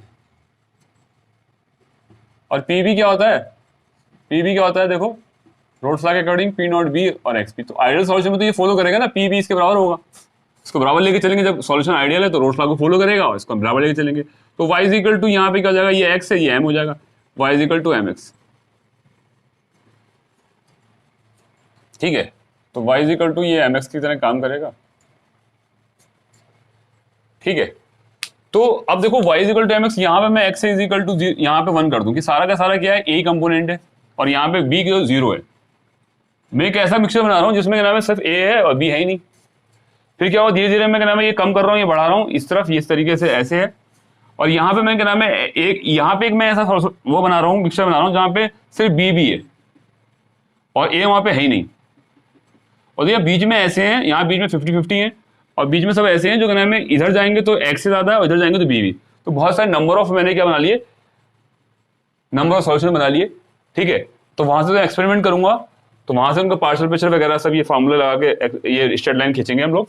तो अब एक बात देखो आप कि यहाँ पे क्या हो रहा है, एक्स से यहाँ पे घट रहा है इधर और यहाँ पे एक्स से ये एक्स भी घट रहा है। तो यहाँ पे एक्स भी बढ़ रहा है, इस लेफ्ट राइट जाने पे एक्स भी बढ़ रहा है और इधर आने पे एक्स से बढ़ रहा है। ठीक है, तो अगर मैं यहाँ पे एक्स से अगर 1 पुट करता हूँ तो मेरा पी ए क्या आएगा, अगर एक्स से मैं यहाँ 1 पुट करूंगा तो क्या नाम है क्या आएगा, तो पी नॉट ए आएगा। तो ये आ गया आपका पी नॉट ए, आएगा नहीं आएगा। अगर मैं इस स्ट्रेट लाइन में अगर मैं X is equal to 1 put करता हूँ, एक्स इज इक्वल टू 1 है तो मेरा पी ए क्या आएगा, पी नॉट ए। और अगर मैं एक्स से यहाँ पे एक्स इज इक्वल टू कब, जब मैंने 1 पुट किया, एक्स से मैंने 1 पुट किया, अगर मैं X A is equal to 0 put करूँ यहाँ पे देखूँ तो मेरा देखो क्या आएगा, पी ए क्या आएगा, ये वाली स्ट्रेट लाइन में देखो पी ए क्या आ जाएगा आपका, P A is equal to P naught A into 0। तो पी ए क्या आ जाएगा, मेरा 0 आ जाएगा। पी ए क्या आ जाएगा 0 इंटू ये पी ए क्या हो जाएगा 0 हो जाएगा मल्टीप्लाई करके, तो पी ए क्या आ जाएगा 0 आ जाएगा, तो वो क्या आ जाएगा 0। तो ये एक स्ट्रेट लाइन है। तो इस तरीके से ये यहाँ पे एक ऐसे स्ट्रेट लाइन है कि बीच के सॉल्यूशन जो होंगे यहाँ बीच में पड़ेंगे सब। तो मैंने शुरुआती और क्या नाम है एंड वाला मैंने कंसल्टेशन यहाँ और यहाँ मैंने लिया, तो उसका एक पॉइंट यहाँ रहा यहाँ रहा, तो एक ये स्ट्रेट लाइन की इक्वेशन है, तो ऐसे स्ट्रेट लाइन आएगी। ठीक है, ऐसी क्या होगा, पीबी का होगा, देखो आप इधर देखिए पीबी क्या है आपका, पी नॉट बी और एक्स बी। ठीक है, अब जरूरी नहीं है नाम है कि ए दो कंपोनेंट है, ए और बी कंपोनेंट, कौन ज्यादा वोलेटाइल है, दोनों में दो लिक्विड है, कोई भी वोलेटाइल हो सकता है, जो ज्यादा वोलेटाइल उसका प्योर का प्रेशर ज्यादा होगा। तो अगर मैं कंडीशन ले रहा हूं यहाँ पे एक्स बी कितना है 1 है, एक्स बी अगर 1 पुट कर रहा हूं तो पी बी क्या आएगा, मतलब 1 का मतलब है पूरा का पूरा प्योर वही है, एक ही लिक्विड है।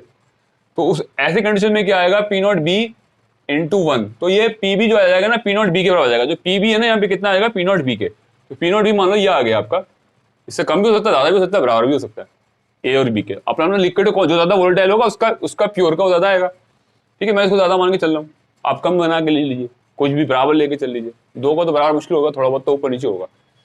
तो अगर मैं पीबी की अगर मैं 0 लिखूं, अगर एक्स बी मैं मोल फ्रैक्शन वहां पे 0 के वाले में लिखूं, क्या वहां पे धीरे धीरे कम हो रहा है इधर जाने पे, तो बिल्कुल 0 हो गए मान लो। बार बार हम क्या ले चेंज करके 50-50 भी क्या ले, सीधा सीधा 0 ले लें, 0 हमें तो पता है स्ट्रेट लाइन इक्वेशन है, y is equal to M X, X B क्या है यहाँ पे 0 है, तो भी यहाँ एक्स बी आप 0 लेंगे तो क्या होगा, तो पीबी कितना हो जाएगा आपका, पीबी हो जाएगा आपका क्या नाम है, पी नॉट बी इंटू 0, तो क्या हो जाएगा, पीबी बराबर हो जाएगा पी नॉट बी के।